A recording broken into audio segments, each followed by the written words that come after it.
All right, ready to go.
Hi, everyone. We're going to get started here in just a few minutes and give everybody a chance to log in.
Good morning and welcome to the 2022 ELAP Conference. I'm Jen McLaren, Conference Co-Chair, and we are so glad you are here with us.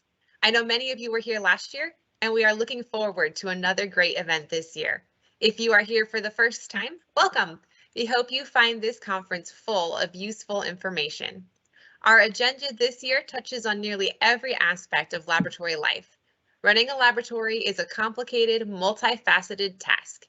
California is a leader in environmental standards, and the work our laboratories do is integral to maintaining those high standards. This year's theme, Raising the Tide, encompasses our goal for continuous improvement, encouraging laboratories, and setting the bar high for our whole industry. This morning, we will hear about the origins of environmental laboratory work and key fundamentals for some of our testing.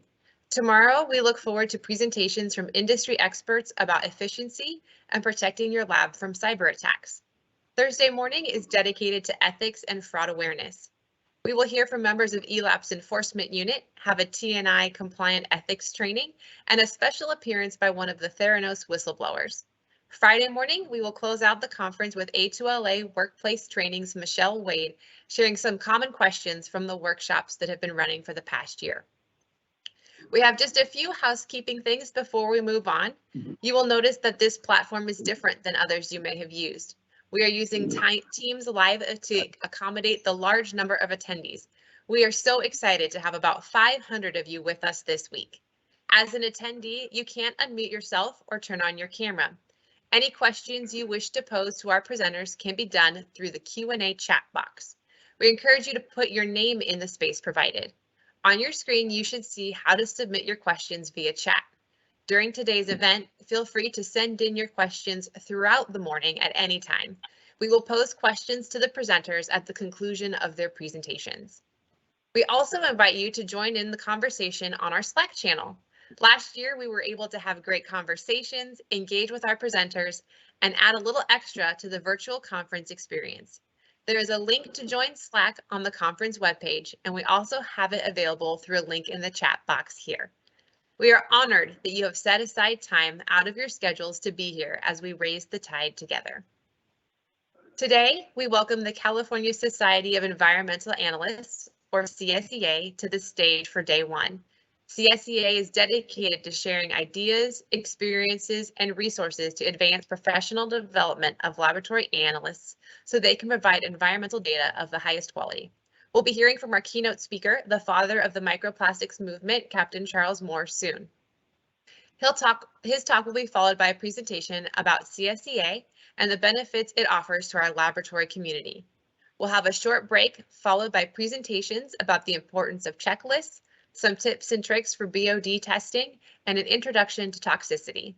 We will end today with a brown bag presentation from IAS. Obviously, we have a very busy agenda, so let's get right to it. Our keynote speaker, Captain Charles Moore, needs a little introduction. As the champion of the microplastic movement, Captain Moore has spent more than 20 years bringing public attention to this issue. His landmark study in the Great Pacific Garbage Patch is widely read and cited throughout scientific publications.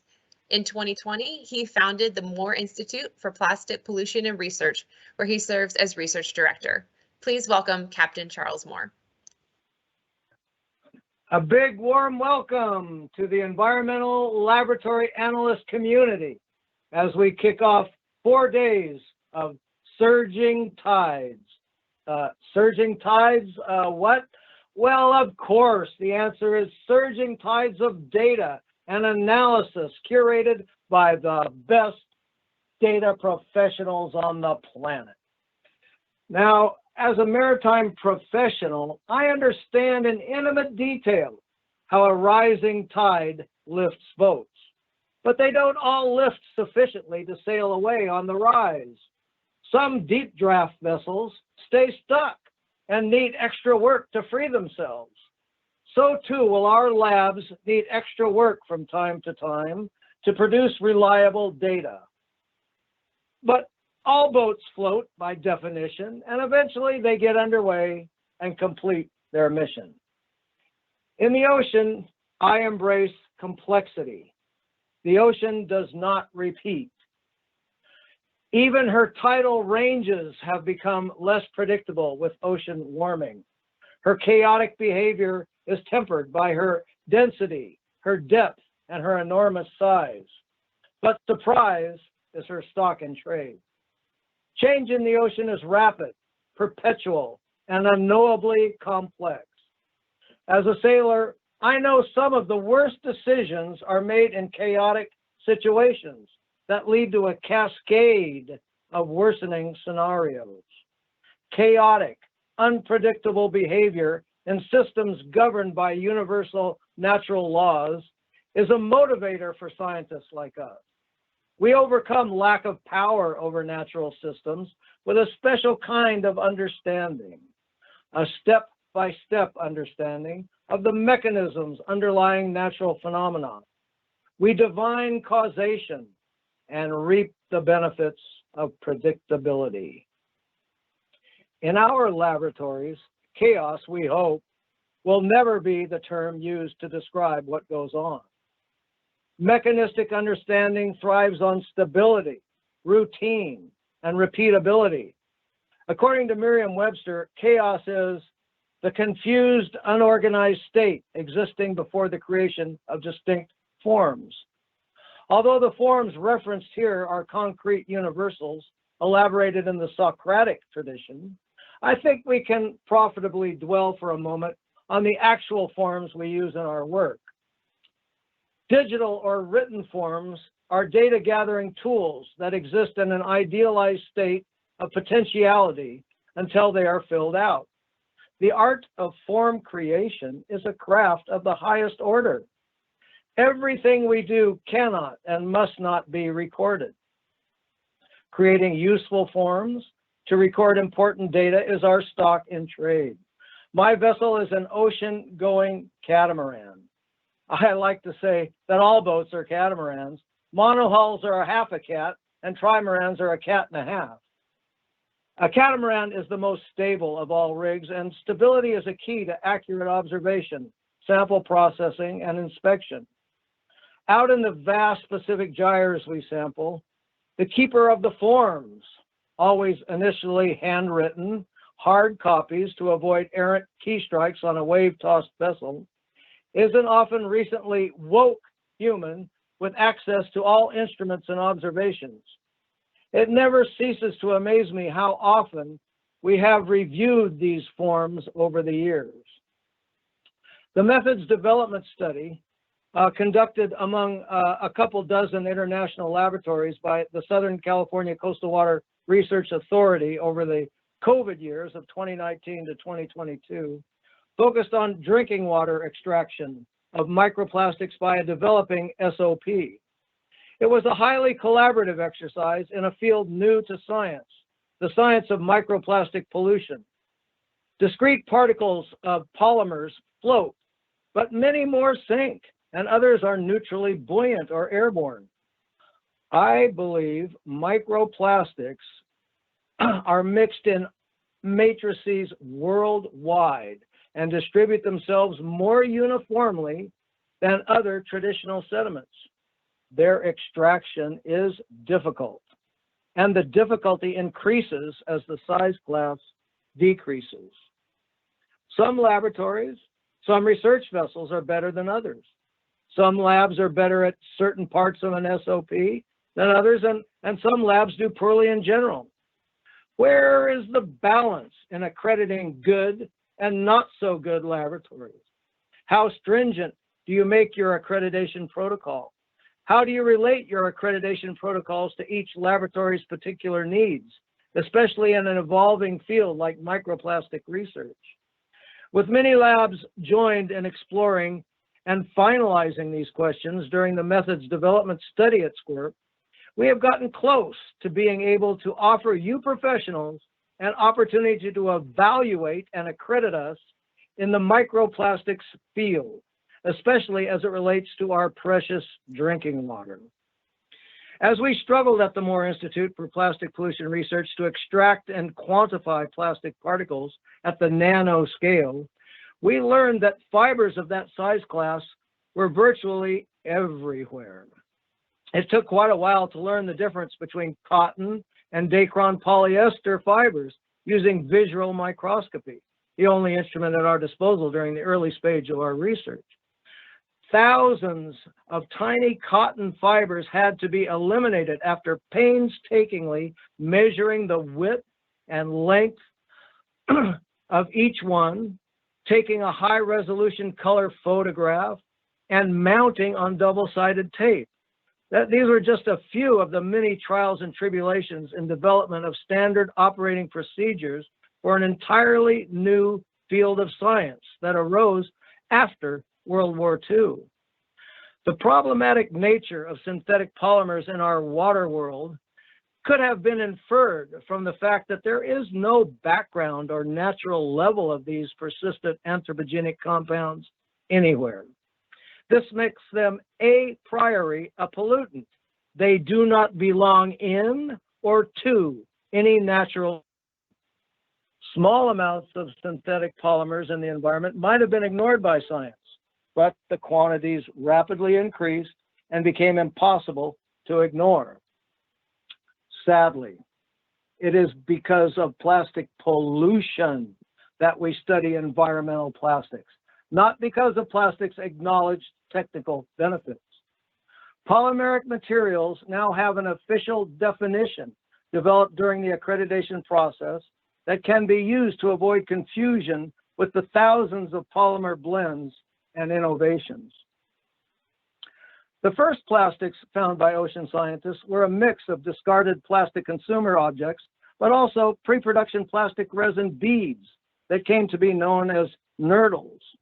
These grain-sized pellets are the form that thermoplastic resin raw material is shipped to converters, as the fabricators of plastic objects for the marketplace are known. These pellets showed up early in the bellies of seabirds and in small mesh nets towed mostly at the ocean surface. Not surprising, as there are about 25,000 in a pound easily lost during transport to processors. When I first crossed the area that has come to be known as the Great Pacific Garbage Patch in 1997, I was impressed by the abundance of floating plastics in the remotest part of this, the greatest of all oceans. 2 years later, I returned and sampled the area. We found the number of zooplankton was 5 times greater than the number of plastic pieces, greater than 1/3 of a millimeter in diameter, but the weight of the plastic was 6 times greater than the zooplankton. We published our findings in Marine Pollution Bulletin 4212 in 2001. Now, this finding was shocking and controversial, but to have more plastic than life anywhere in the ocean, no matter how you look at it, was explosive. It gave us a sense of what kind of potential harm plastic litter could cause in the guts of or tangled around living things.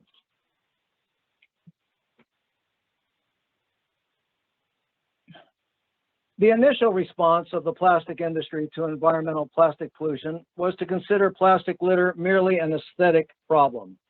And, you know, really, this is probably still the general public's attitude. I mean, look, their nearly constant contact with the material, its lack of taste, smell, lack of obvious physical effects, that's really led most people to consider consumer plastics inert. I mean, if it were harmful in any way, why would it be used for our clothing, our home furnishings, and to serve and contain our food? If only people would not litter, the problem of plastics in the ocean would go away.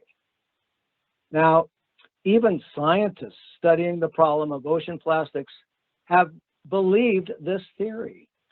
After listing potential, though not actual, solutions in their paper, quote, Global Research Priorities to Mitigate Plastic Pollution Impacts on Marine Wildlife, Victor and 26 co-authors concluded that if their potential solutions were implemented,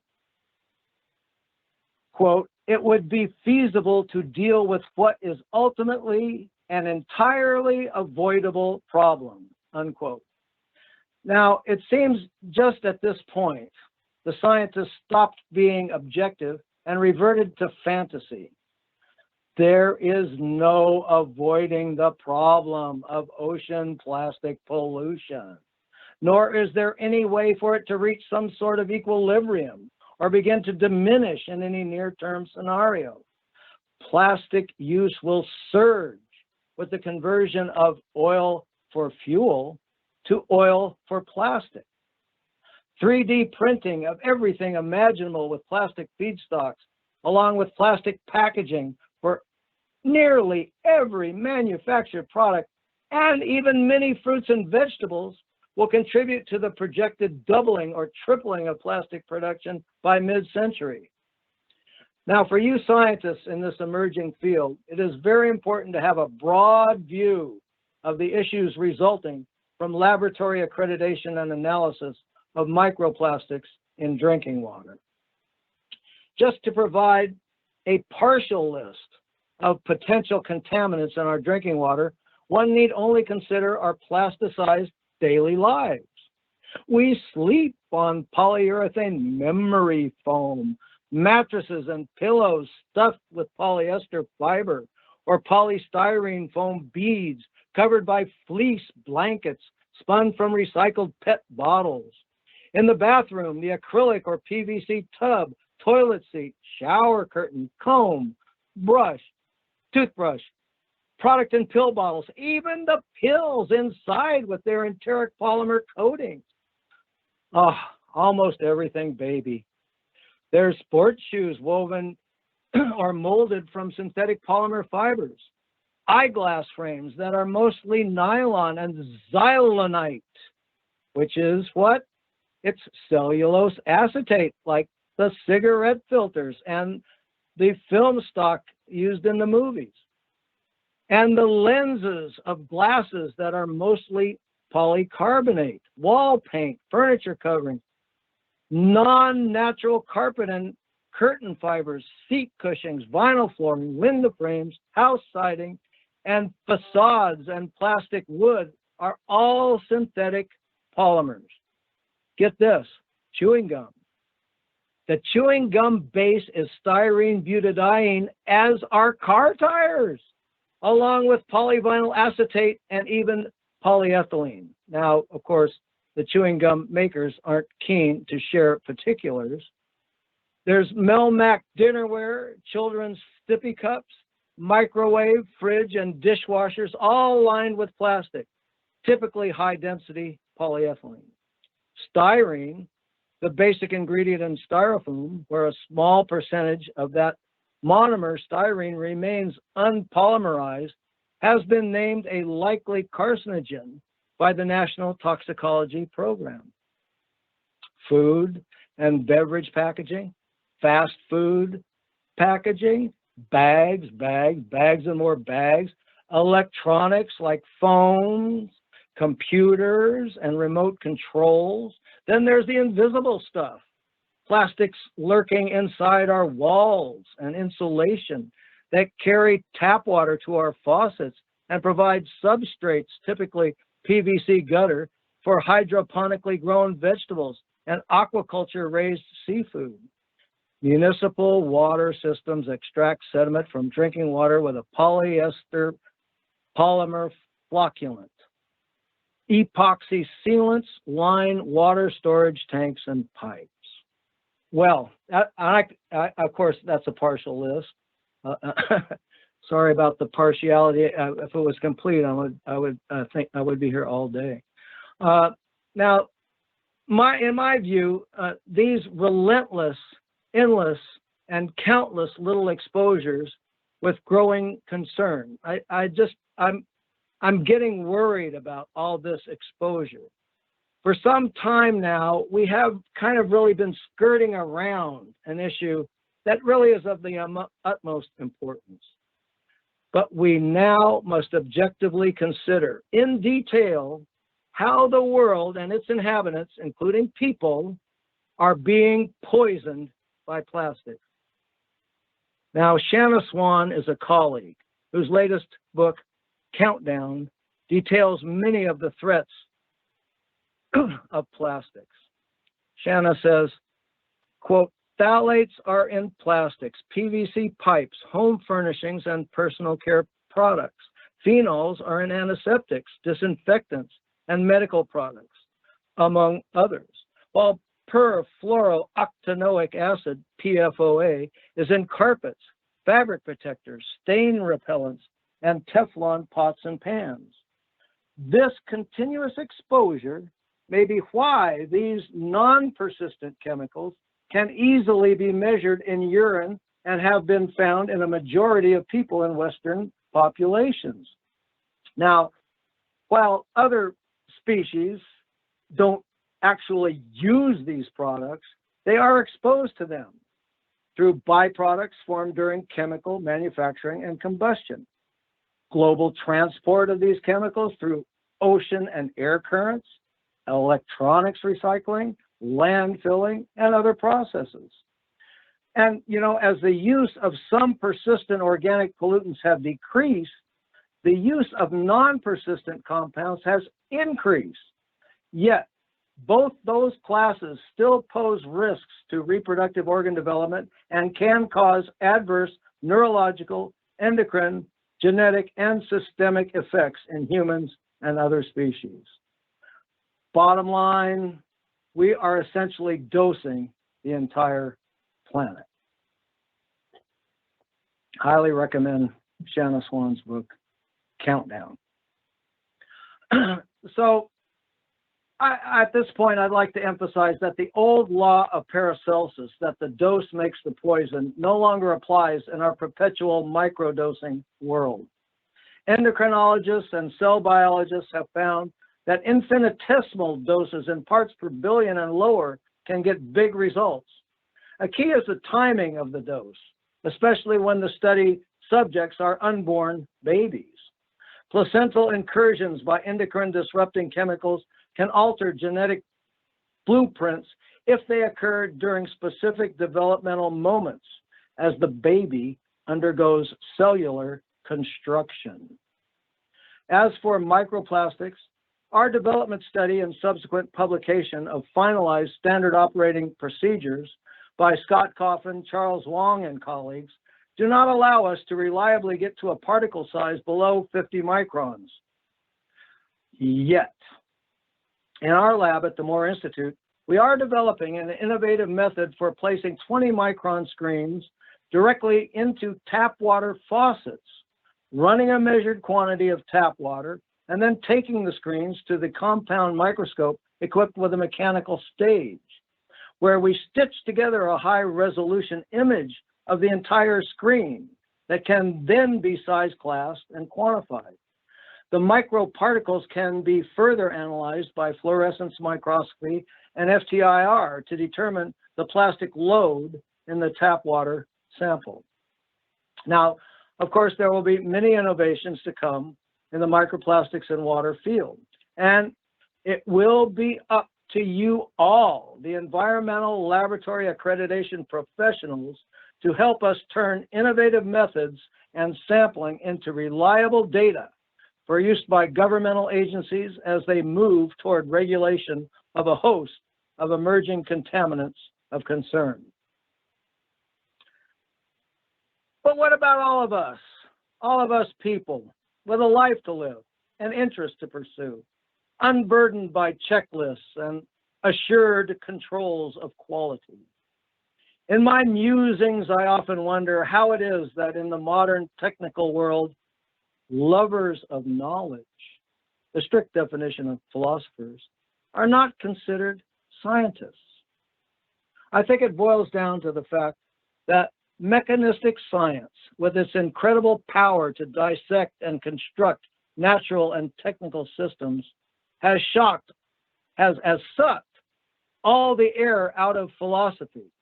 Philosophy has been shoved into a not very vital special discipline. That humans are rational beings that require freedom and that happiness is their highest good are universal propositions whose impetus derives precisely from their universality. Universals are radically critical. They claim that all, not this or that particular person, should be rational, free, and happy. Our day-to-day reality gives the lie to such universals, but certain ancient truths keep surfacing. We continue to insist that humans can be more than manipulable subjects in the production of technical progress. The metaverse of imagination and fantasy is in conflict with artificial intelligence and automation. Can we philosophize our way to freedom and happiness? To the victors belong the spoils. Plastic pollution and its effects will continue to plague our water planet for many future generations of scientists and philosophers. But we have lives to live, games to play, and voyages to sail. So as we wind up here, I would like to leave you with two images taken on voyages as far as I can take you from the world of your lab and office experience. They were taken as we crossed the equator in 2018, voyaging from the South Pacific garbage patch. It was calm and really, really hot. The images depict the rite of passage when polywogs, who are sailors that have never crossed the equator, become shellbacks with the ordeals of the boisterous sea behind them. The polywogs were covered in dirty grease and squid guts and confined on deck below a salvaged ghost net as King Neptune menaced them with my trident and gaff. We have great crews. You've been seeing them during my talk. We work hard and we have fun. But never forget, when all is said and done, there's one person that is the subject and the object of all the measuring, quantifying, and analyzing that takes place in environmental laboratories. That person is you. Thank you. Thank you so much, Captain Moore, for such an inspiring address. And thank you for taking the time to speak to our laboratories today. I know we are all inspired by the work you do, and we appreciate your reminder of the importance of each individual laboratory member. Next, we will be welcoming Allison Mackenzie to the ELAP Con stage. Allison has worked in the environmental industry for more than 40 years, gaining valuable experience in laboratory methods, quality control, laboratory management, and environmental regulation. After serving as president and CEO for 12 years, she is now the executive vice president of regulatory affairs for Babcock Laboratories in Riverside, California. Her career as an environmental chemist began with Babcock Labs in 1978, following graduation from the University of California at Riverside, with a bachelor's degree in biology with an emphasis in chemistry. Ms. Mackenzie has held many laboratory management positions and volunteered her time with numerous organizations, both community and professional. Ms. Mackenzie is passionate about two key issues: high ethical conduct in the environmental testing field and education in STEM. Throughout her professional career, she has promoted accreditation and ethical standards in the environmental laboratory industry. She serves on the board of the American Council of Independent Laboratories and is currently chair-elect. She is also an active member of the ASIL Business Practices and Government Relations on the committees. She furthered the goal of improving lab accreditation in California by serving for 4 years on the Environmental Laboratory Technical Advisory Committee. Her efforts to reform and revitalize the California ELAP program have been recognized with 3 ASIL Preston Millar Awards. Please welcome Allison Mackenzie.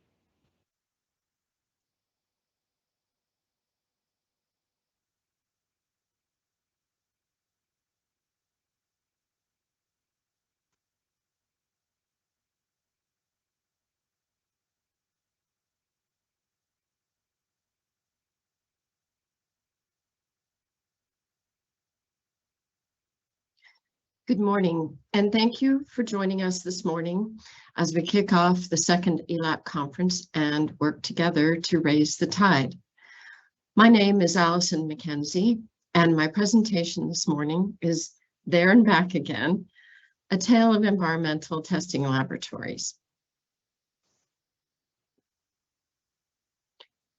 The story of environmental laboratory testing and the individuals involved, the microbiologists and chemists, is in many ways a story of the 20th century.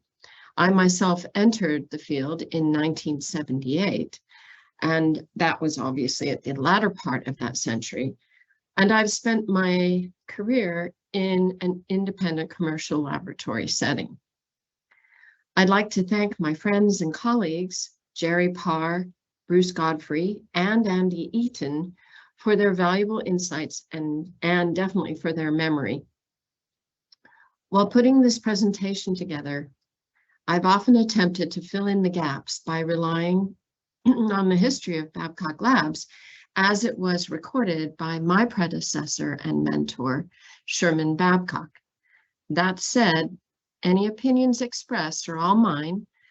And in this presentation, I hope to provide the next generation of lab professionals with a bit of history and context for the environmental lab industry as we find it today, and to really encourage and cheer everyone on as they continue the important challenge of protecting the public health and the environment. So where to begin? I figured a good place to begin with was waterborne diseases. Prior to the 20th century, waterborne diseases such as cholera were a regular occurrence. The US epidemic of 1873 connected to an earlier outbreak in San Francisco, with the disease being brought to the city by ships docking in the busy port. As more folks moved to San Francisco during the gold rush, the boom in population only worsened sanitation conditions and disease outbreaks were frequent. Scientists and physicians had begun to appreciate the connection between diseases such as cholera and water supply. With these recurring outbreaks, public health conditions dictated reform in sewage treatment and sanitation practices. It also could be argued that those seeking fame and fortune by panning for gold were also responsible for some very early forms of ecological damage and potentially industrial pollution. These early settlers and the mining industry that came afterward contributed to California's legacy mining pollution. At the same time, the Industrial Revolution became a major culprit in environmental degradation and the fouling of skies with smoke and other atmospheric pollutants, the terrible smog that Californians are all too familiar with even today. During World War I and II, rapid scientific advancements were being made to improve our military capabilities, and the advancements continued apace, creating new jobs and prosperity. Unfortunately, along with these technological advancements came serious industrial and agricultural pollution consequences. In fact, that booming wartime and post-war manufacturing economy only bolstered the need for pollution controls. All of this kind of came to a head in the 1960s when, once again, the Cuyahoga River in Ohio burned. It wasn't the first time, and it wasn't the only river to have caught on fire. But that 1969 occasion acted as the final straw and became part of the catalyst for serious change in law and environmental policy. This classic photo of the river on fire is actually from 1950.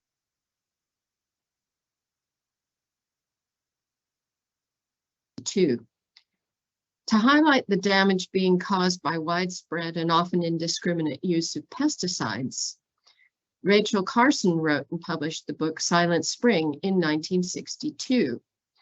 Again, an example of good intentions with often tragic outcomes.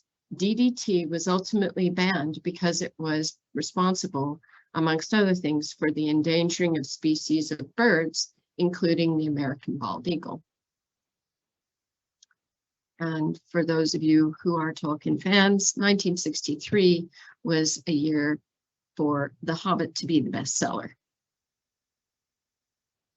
To really understand the rise of the environmental lab industry, it's necessary to look at the regulatory drivers. Arguably, environmental labs wouldn't exist without a demand for services. That demand was created out of our desire as a society to protect the public health and curb environmental pollution. And it was accomplished through government regulation and public policy.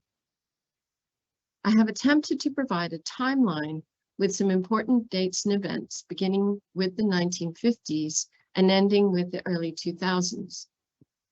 Before we explore that timeline in detail, I'd like to share some pre-1950s Babcock Labs laboratory lore.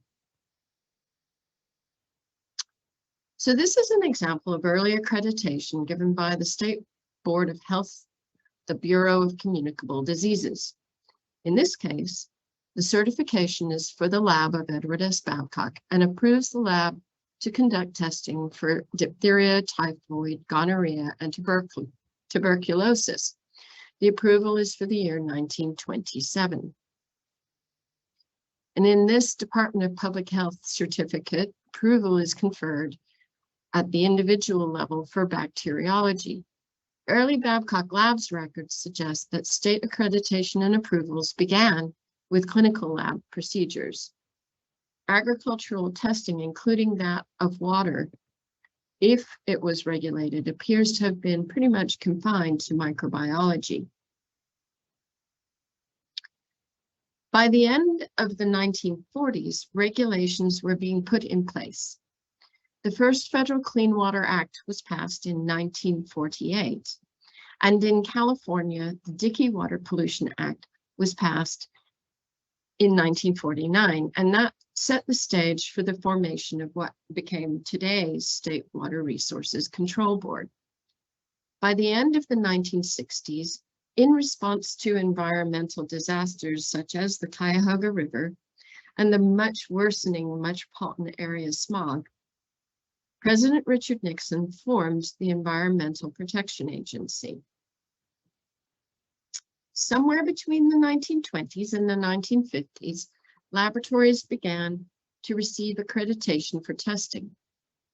But as you can see here, the clinical practice of licensing or approving the individual analyst was not adopted.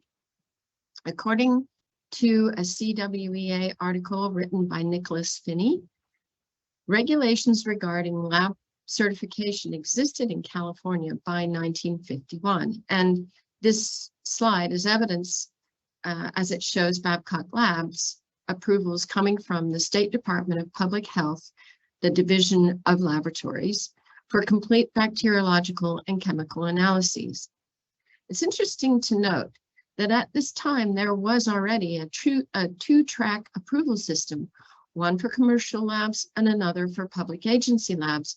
And public agency labs were approved really to the test rather than the larger category of testing, such as a complete chemical.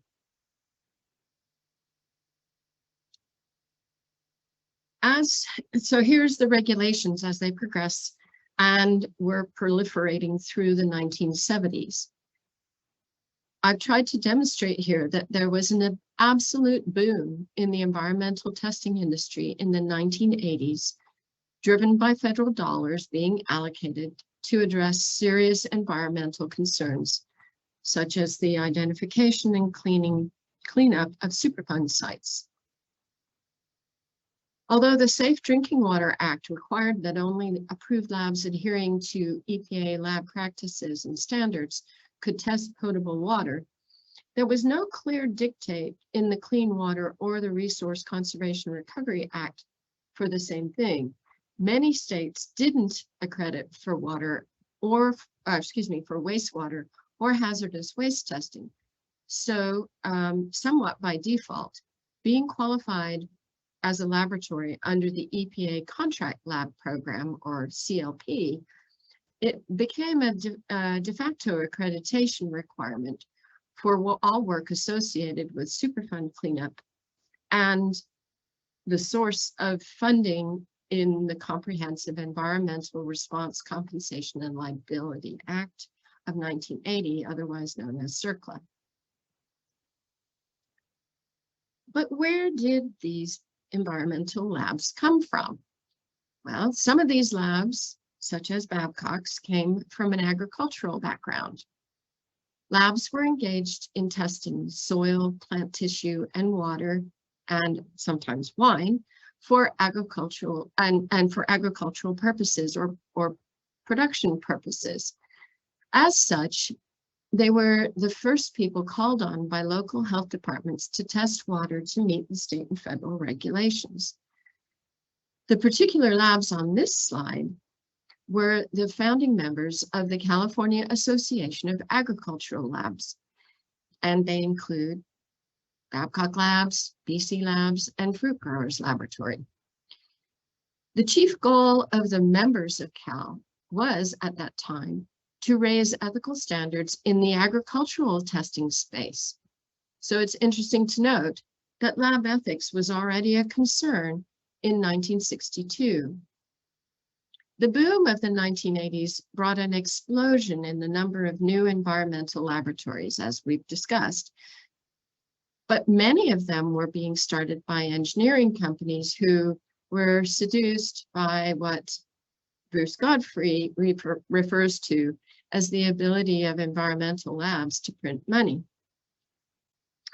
Of course, the situation was unsustainable and would have some long-lasting consequences.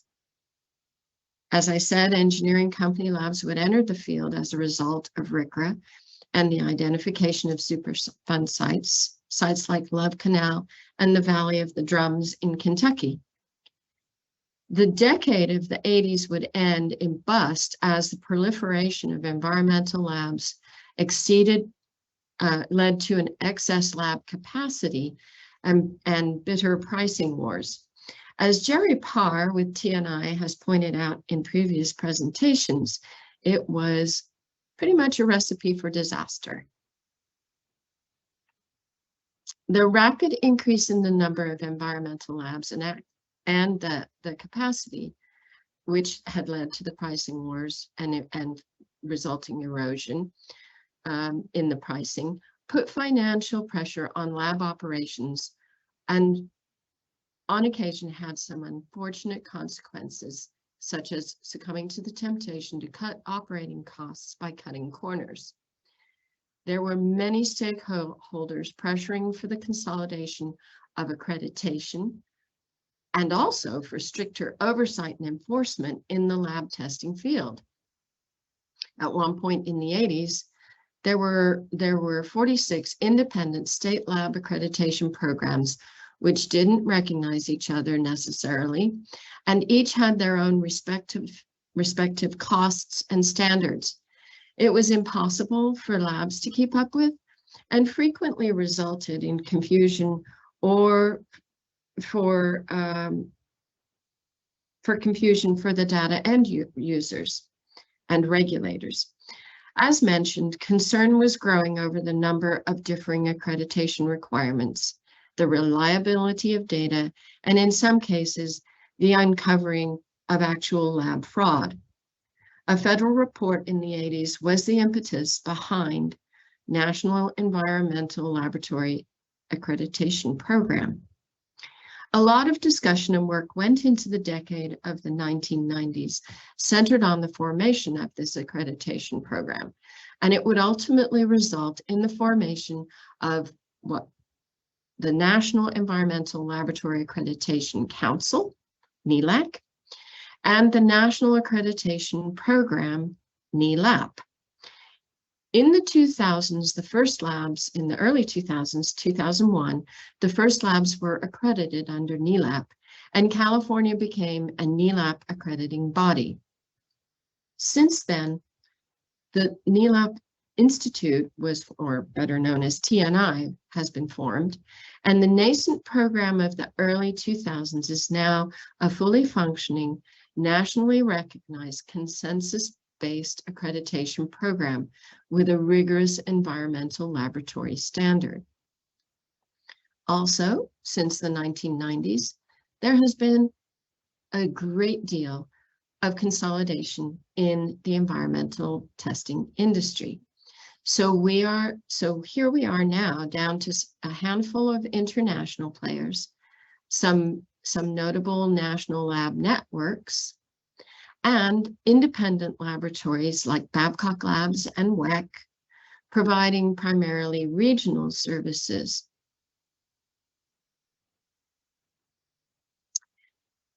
This historical background provides important context to understand where we are and now, and why environmental testing and accreditation is more important than ever. Technology has not slowed down, neither have the unintended environmental consequences. PFAS and microplastics, amongst other emerging pollutants, threaten public health and require our continued attention. Moreover, climate change is introducing new challenges, especially here in the West. Algal blooms and unprecedented fire seasons chief among some of our greater drinking water concerns. Last but not least, as the political climate continues to fluctuate in extremes, we risk forgetting the lessons of the past and the importance of these regulatory safeguards when it comes to protecting public and environmental health. We are in many ways back again, trying to make sure there is no silent spring.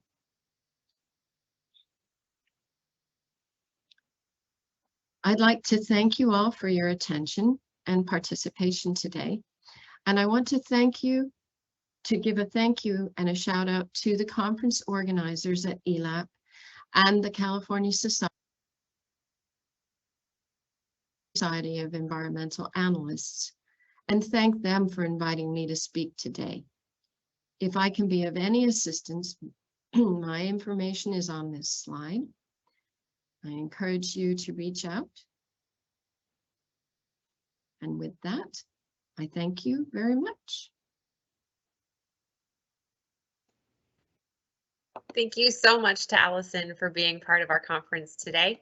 We appreciate that wonderful history lesson. It's so interesting to remember where we came from as we work on where we're going. At this time, we would like to welcome CSEA President Carolyn Ruttan. Carolyn is the founder of CSEA and the director of Clear Lake Environmental Research Center. Previously, she spent 9 years working at the Lake County Department of Water Resources. Carolyn's passion and excitement for the work she does is apparent every time I hear her speak. I'm sure you will hear that as you listen to her today. Please welcome Carolyn. Hello. Thank you to the ELAP team for making this possible. The California Society of Environmental Analysts is holding their second conference, much as it was for our first conference hosted by T&I at their 2024 Environmental Accreditation. We are once again grateful to an agency for believing in our cause. Next slide. So let's get acquainted.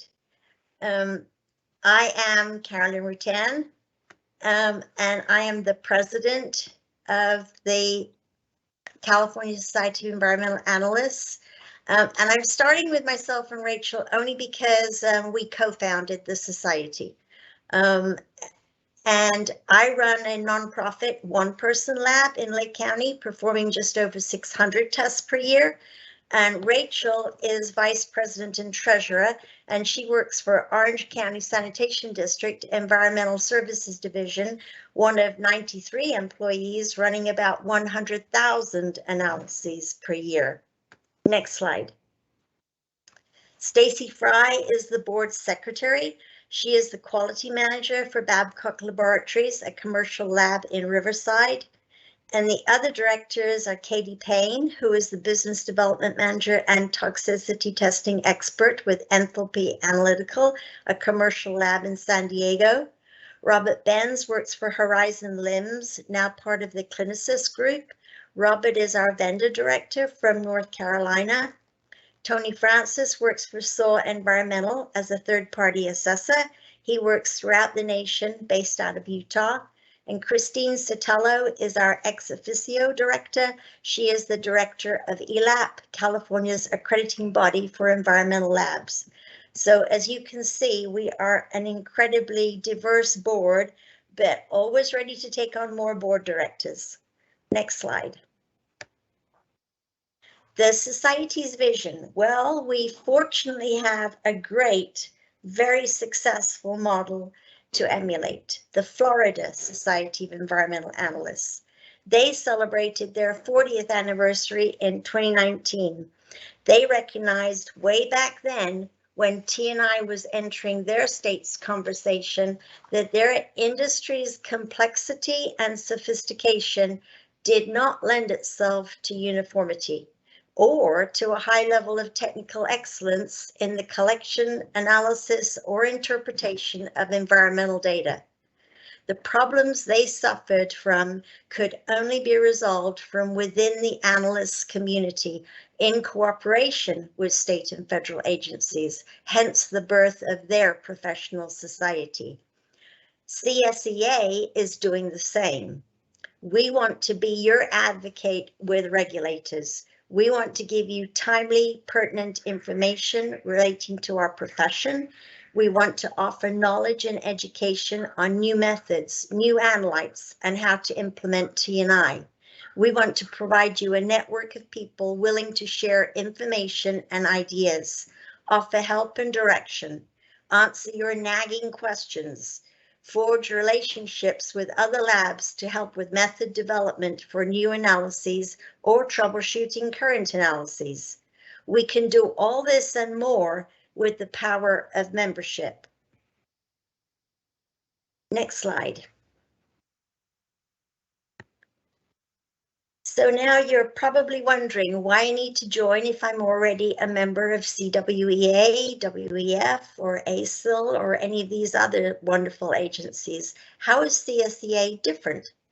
CSEA is the only society that connects analysts across industries, wastewater to drinking water, to public works, recreational, ambient, and stormwater, to toxicology, to food residues, to hazardous waste, commercial labs to municipal labs, from giant labs with many employees like Rachel's to one-person labs like mine. There are more than 650 environmental labs in this state. I want to be able to go to a CSEA regional conference, workshop, meeting, or online event to see what sample containers or limb systems or third-party assessors fit my needs. And when we are having in-person or regional conferences, this will happen.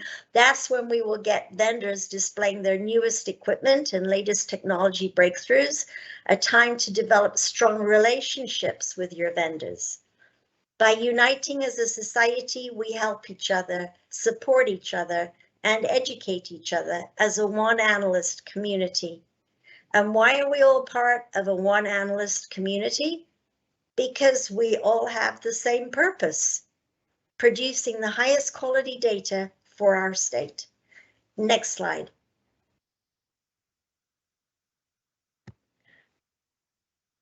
Join us because we're paying attention and listening.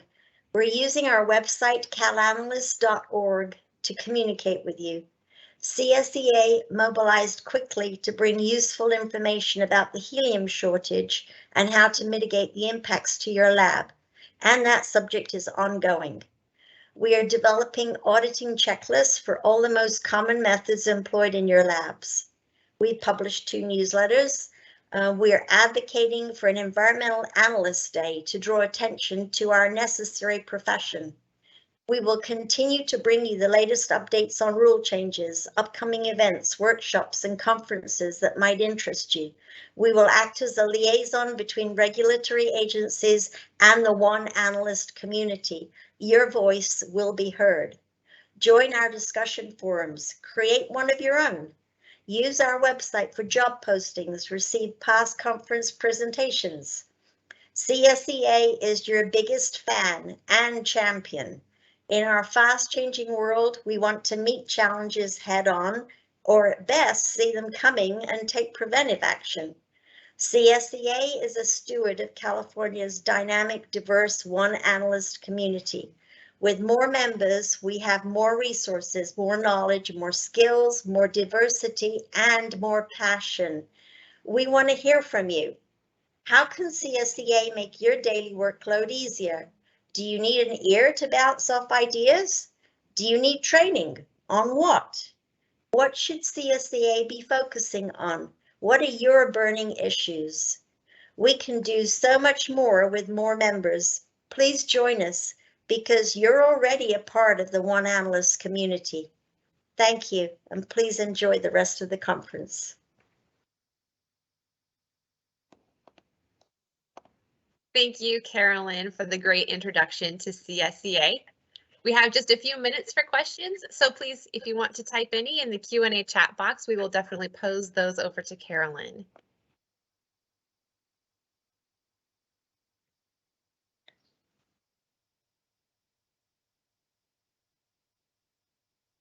And just as a reminder, there is a small lag, so if you have to give us just a second for your questions to come into us. So we'll just hold on for a second here.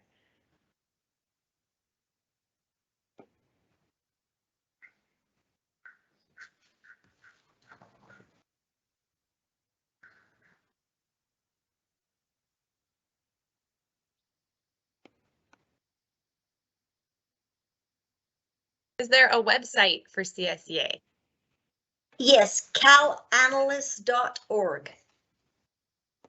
Great, thank you. And we will publish that in our chat so you don't have to remember that. A question asking, how much is the membership? $30 for an individual membership. And where do and I have to say that's not a bad amount of money, and I pitched it just at that amount because that's how much I can afford. And how do they go about becoming a member? Okay, there is an application online, calanalyst.org.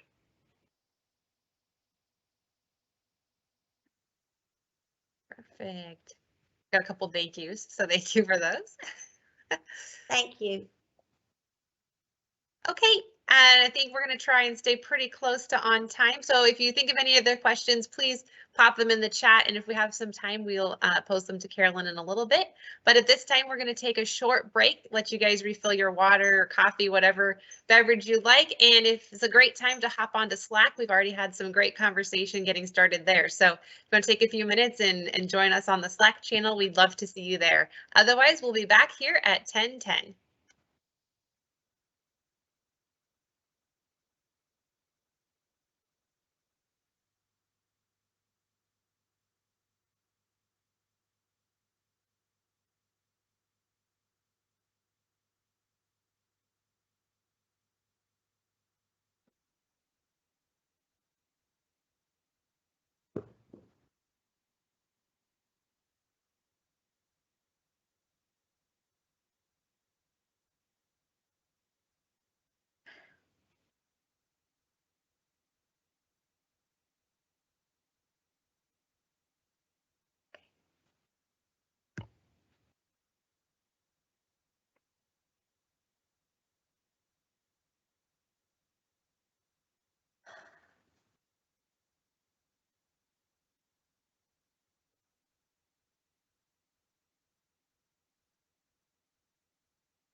All right, well, welcome back from your break. I'll give people just a second to get back to their computers, just in case they're waiting to hear something before they came back. As a reminder, feel free to type in your questions throughout the presentations. You don't have to wait until the end, and we will pose them to the presenters at the conclusion of their presentations. At this time, we're going to go ahead and welcome back Carolyn for a presentation about the importance of checklists. Go ahead, Carolyn. Thank you, Jen.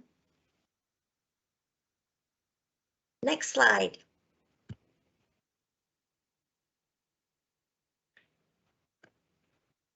Atul Gawande wrote in the Checklist Manifesto, published in 2010, the volume and complexity of what we know has exceeded an individual's capacity to deliver its benefits correctly, safely, or reliably. He was writing about his own profession, surgery.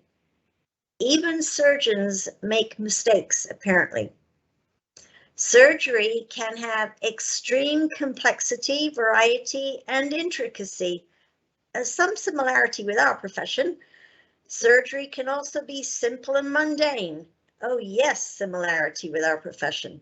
But all surgery is prone to failures.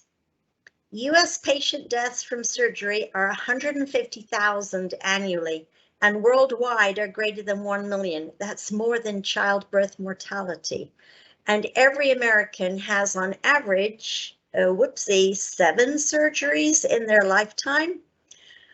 And what is crazy about surgery is that it happens with no standards and no procedures. It depends on the actions or inactions of the surgeon and the operating room staff. Next slide. Not surprisingly, the World Health Organization realized they had a problem and asked Gawande to reduce surgery deaths. So Gawande started by researching his own profession and reasoned why mistakes were made. What's the problem? The knowledge required to perform a surgery is often unmanageable. Avoidable failures are common and persistent. Surgeons don't seem to learn from their mistakes, and human inadequacies are inevitable. So there's the problem. Next slide. Why do we fail? I'm using the royal we here because I'm British, but I will say that I have experienced all these failures.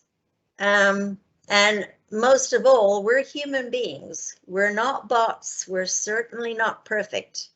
We have an unreliable memory.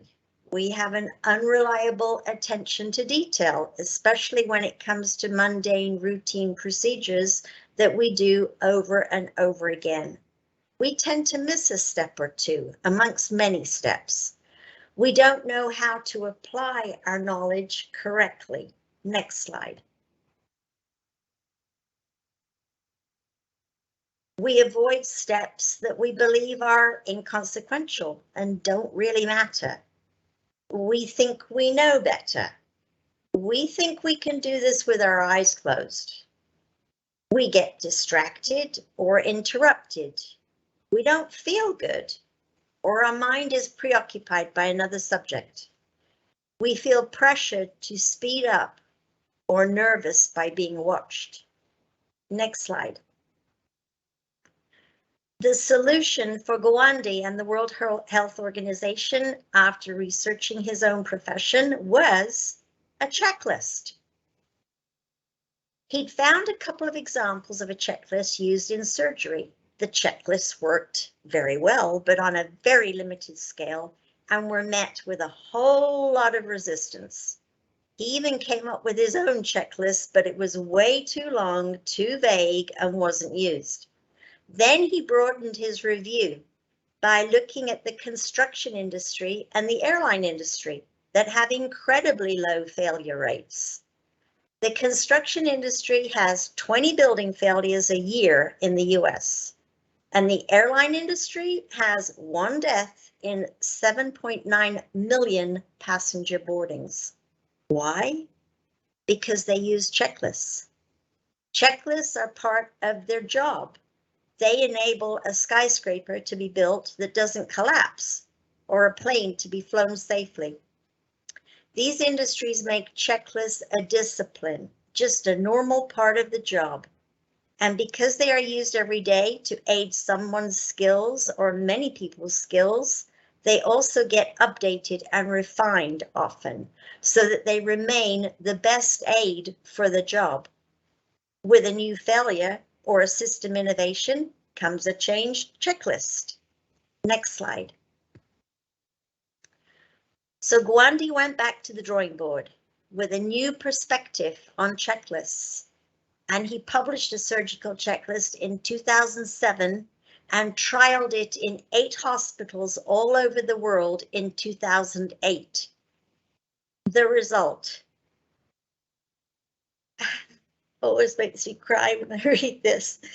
Deaths fell in those 8 hospitals by 47%.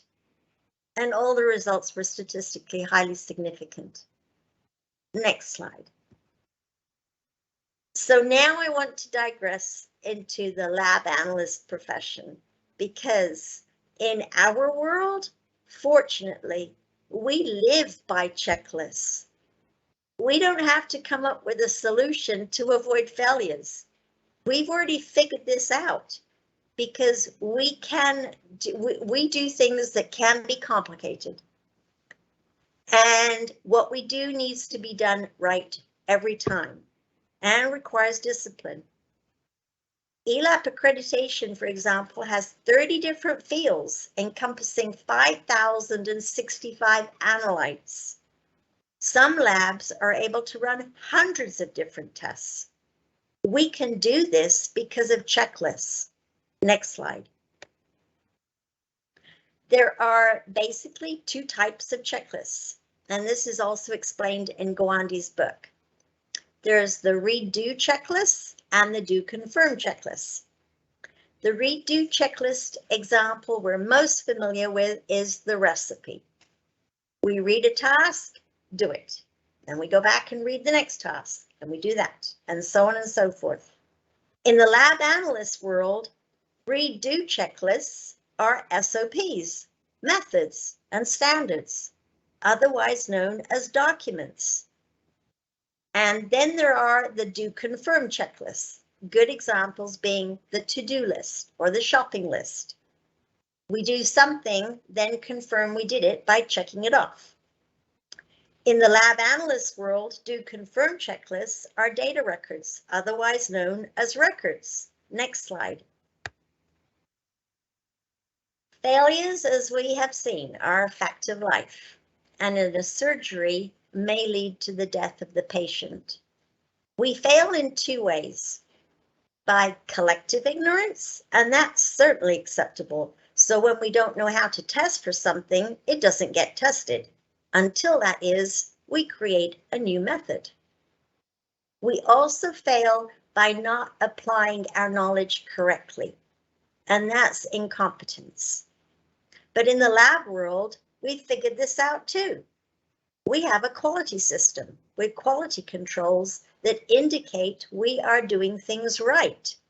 Until, of course, we show that we are fallible, we make a mistake. So that's taken care of by asking, why did we make a mistake? Otherwise known as a root cause analysis, followed by a corrective action report, plan, implementation, and verification, so we don't make that mistake again. And that may lead to a change in one of our checklists, the SOP or the quality manual. The lab's way of dealing with failures is to avoid them by using checklists. We also have internal audits and assessments that check for competency, reliability, and consistency. More checklists. Gwandi should have checked out our profession. Next slide. Our profession relies on checklists. They allow us to verify that we have done what we intended to do.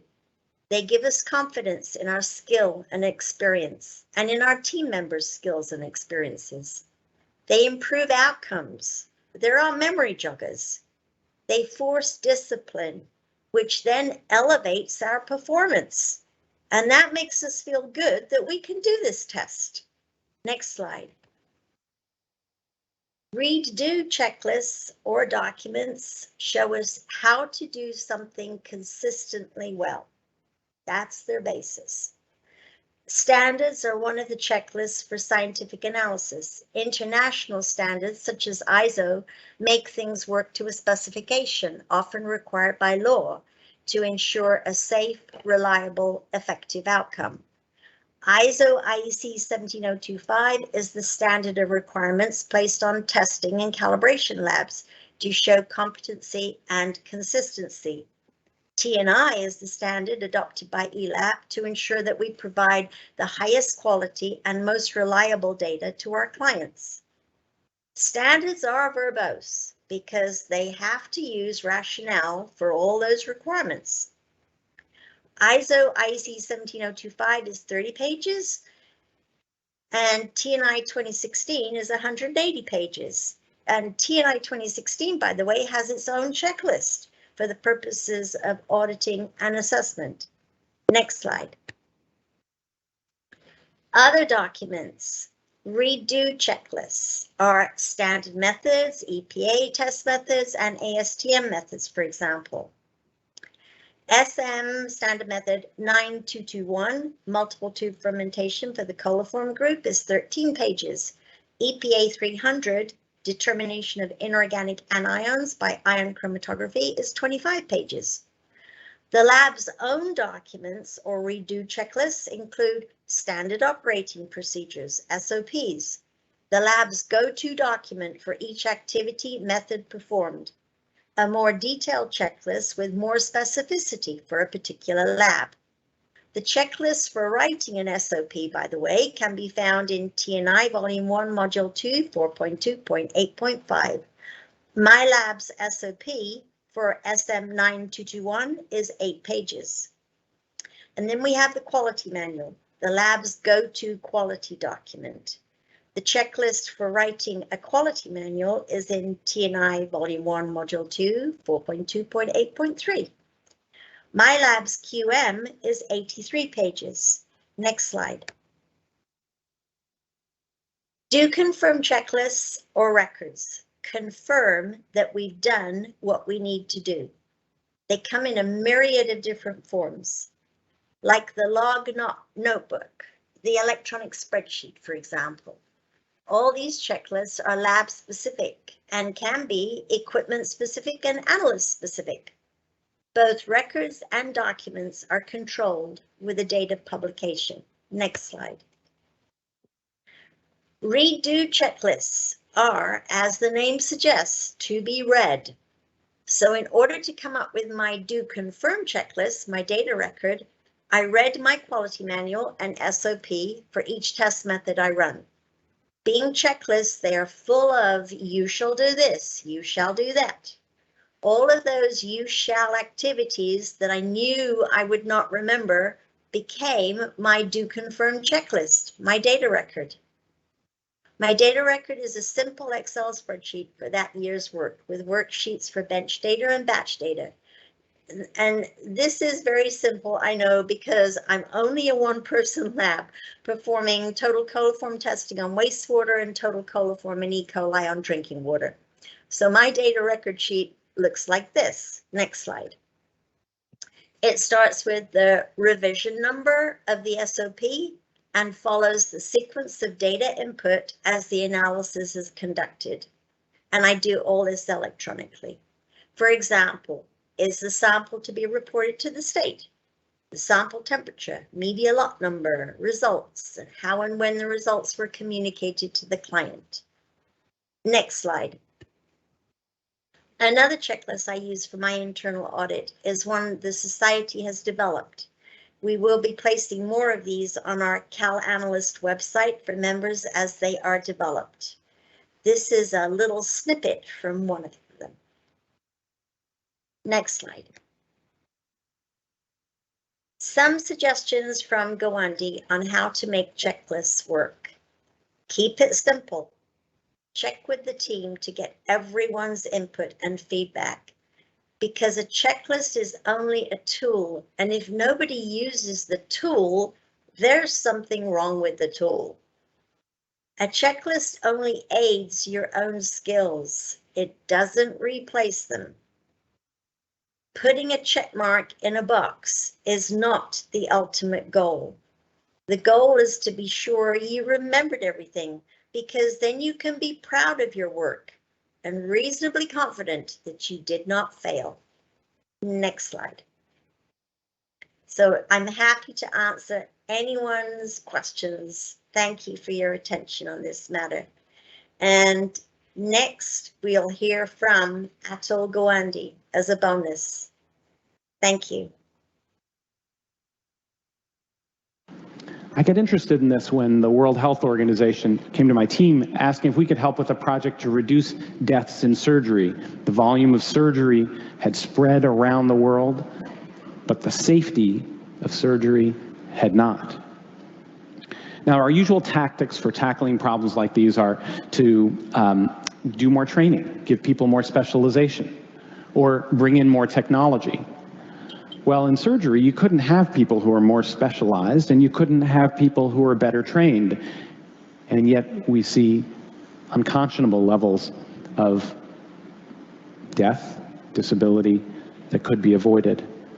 And so we looked at what other high-risk industries do. We looked at skyscraper construction, we looked at the aviation world, and we found that they have technology, they have training, and then they have one other thing. They have checklists. I did not expect to be spending a significant part of my time as a Harvard surgeon worrying about checklists. And yet what we found were that these were tools to help make experts better. We got the lead safety engineer for Boeing to help us. Could we design a checklist for surgery, not for the lowest people on the totem pole, but for the folks who were all the way around the chain, the entire team, including the surgeons. And what they taught us was that designing a checklist to help people handle complexity actually involves more difficulty than I had understood. You have to think about things like pause points. You need to identify the moments in a process when you can actually catch a problem before it's a danger and do something about it. You have to identify that this is a before takeoff checklist. And then you need to focus on the killer items. An aviation checklist like this one for a single engine plane isn't a recipe for how to fly a plane. It's a reminder of the key things that get forgotten or missed if they're not checked. So we did this. We created a 19-item, 2-minute checklist for surgical teams. We had the pause points immediately before anesthesia is given, immediately before the knife hits the skin, immediately before the patient leaves the room. And we had a mix of dumb stuff on there, making sure an antibiotic is given in the right time frame because that cuts the infection rate by half. And then interesting stuff, because you can't make a recipe for something as complicated as surgery. Instead, you can make a recipe for how to have a team that's prepared for the unexpected. And we had items like making sure everyone in the room had introduced themselves by name at the start of the day, because you have half a dozen people or more who are sometimes coming together as a team for the very first time that day that you're coming in. We implemented this checklist in 8 hospitals around the world, deliberately in places from rural Tanzania to the University of Washington in Seattle. We found that after they adopted it, the complication rates fell 35%. It fell in every hospital it went into. The death rates fell 47%. This was bigger than a drug.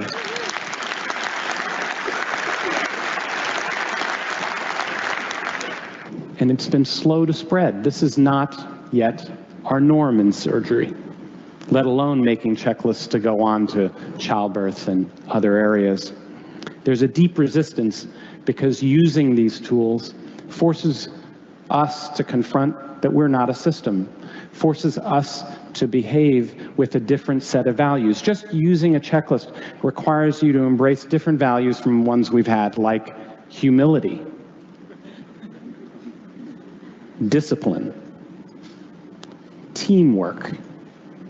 This is the opposite of what we were built on: independence, self-sufficiency, autonomy.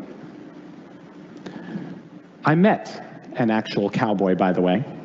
I asked him, what was it like to actually, herd 1,000 cattle across hundreds of miles? How did you do that? And he said, we have the cowboys stationed at distinct places all around. They communicate electronically constantly, and they have protocols and checklists for how they handle everything from bad weather to emergencies or inoculations for the cattle. Even the cowboys are pit crews now. And it seemed like time that we become that way ourselves. Making systems work is the great task of my generation of physicians and scientists. But I would go further and say that making systems work, whether in healthcare, education, climate change, making a pathway out of poverty, is the great task of our generation as a whole. In every field, knowledge has exploded, but it has brought complexity. It has brought specialization.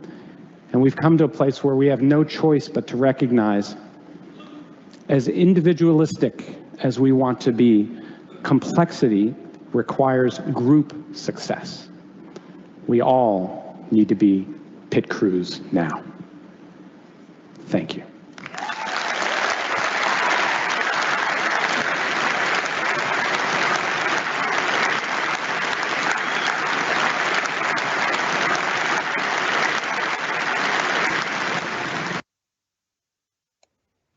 Thank you, Carolyn, for your valuable insight that you shared with us. We're going to take a few minutes to answer some questions, so if you have any, please type them in the chat box. One of the questions, Carolyn, that we have is if you could talk a little bit more about the checklist that CSEA created to help labs. Yes, we have two up there right now for Standard Method 9221 and Standard Method 9223. These are just basic checklists for your internal auditing purposes. If whoever's asking that question needs more detail, I'd be happy to help offline. But basically, it is going through the regulatory document, the standard method, and then picking out all those. You should do this. You shall do this, and then making sure that you do those. Thank you. And are there plans to develop more? Yes, we are going to hopefully we'll be adding another 10 or 15 to what we have now. As fast as I can do them, they'll go up there.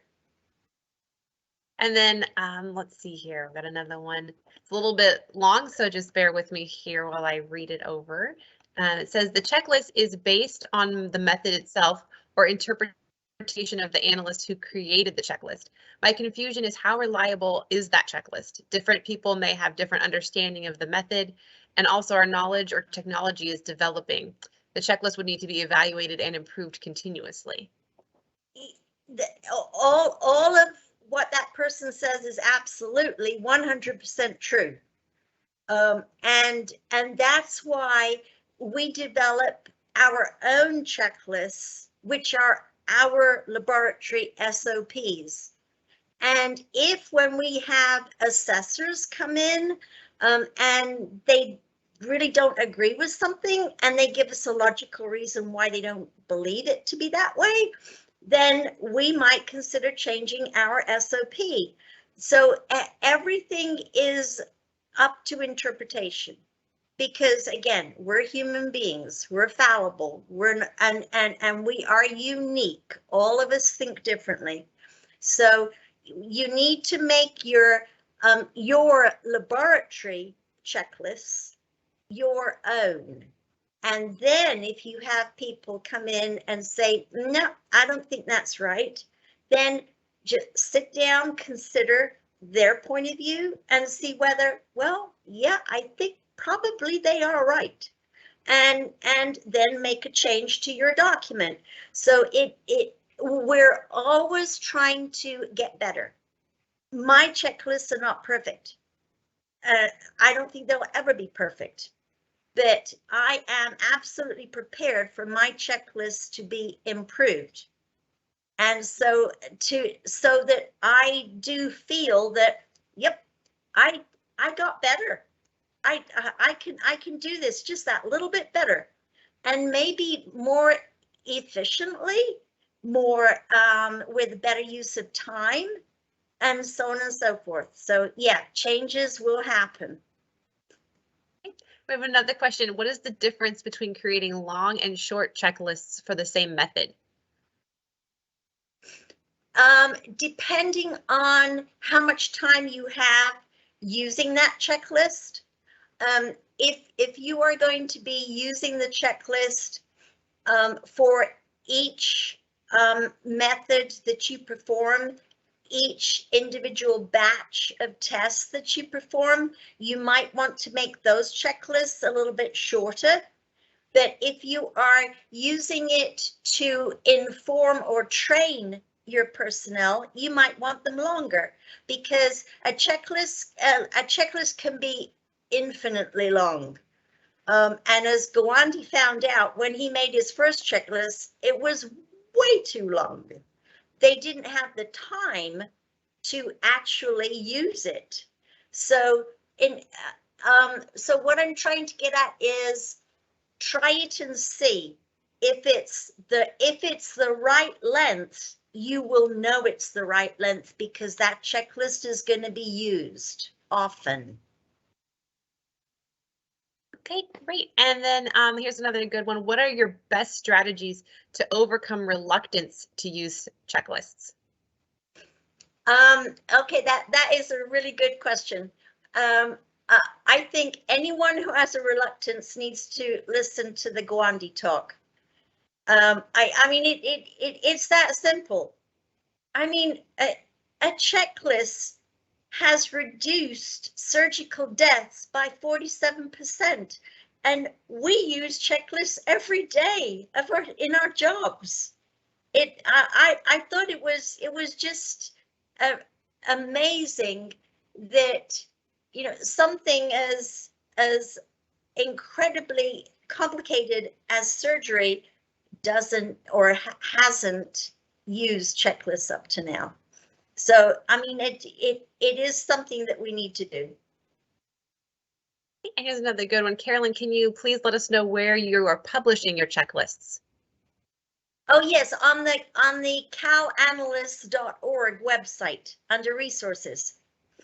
And then someone asked just how many FOAs are you accredited for? Only 5. Okay.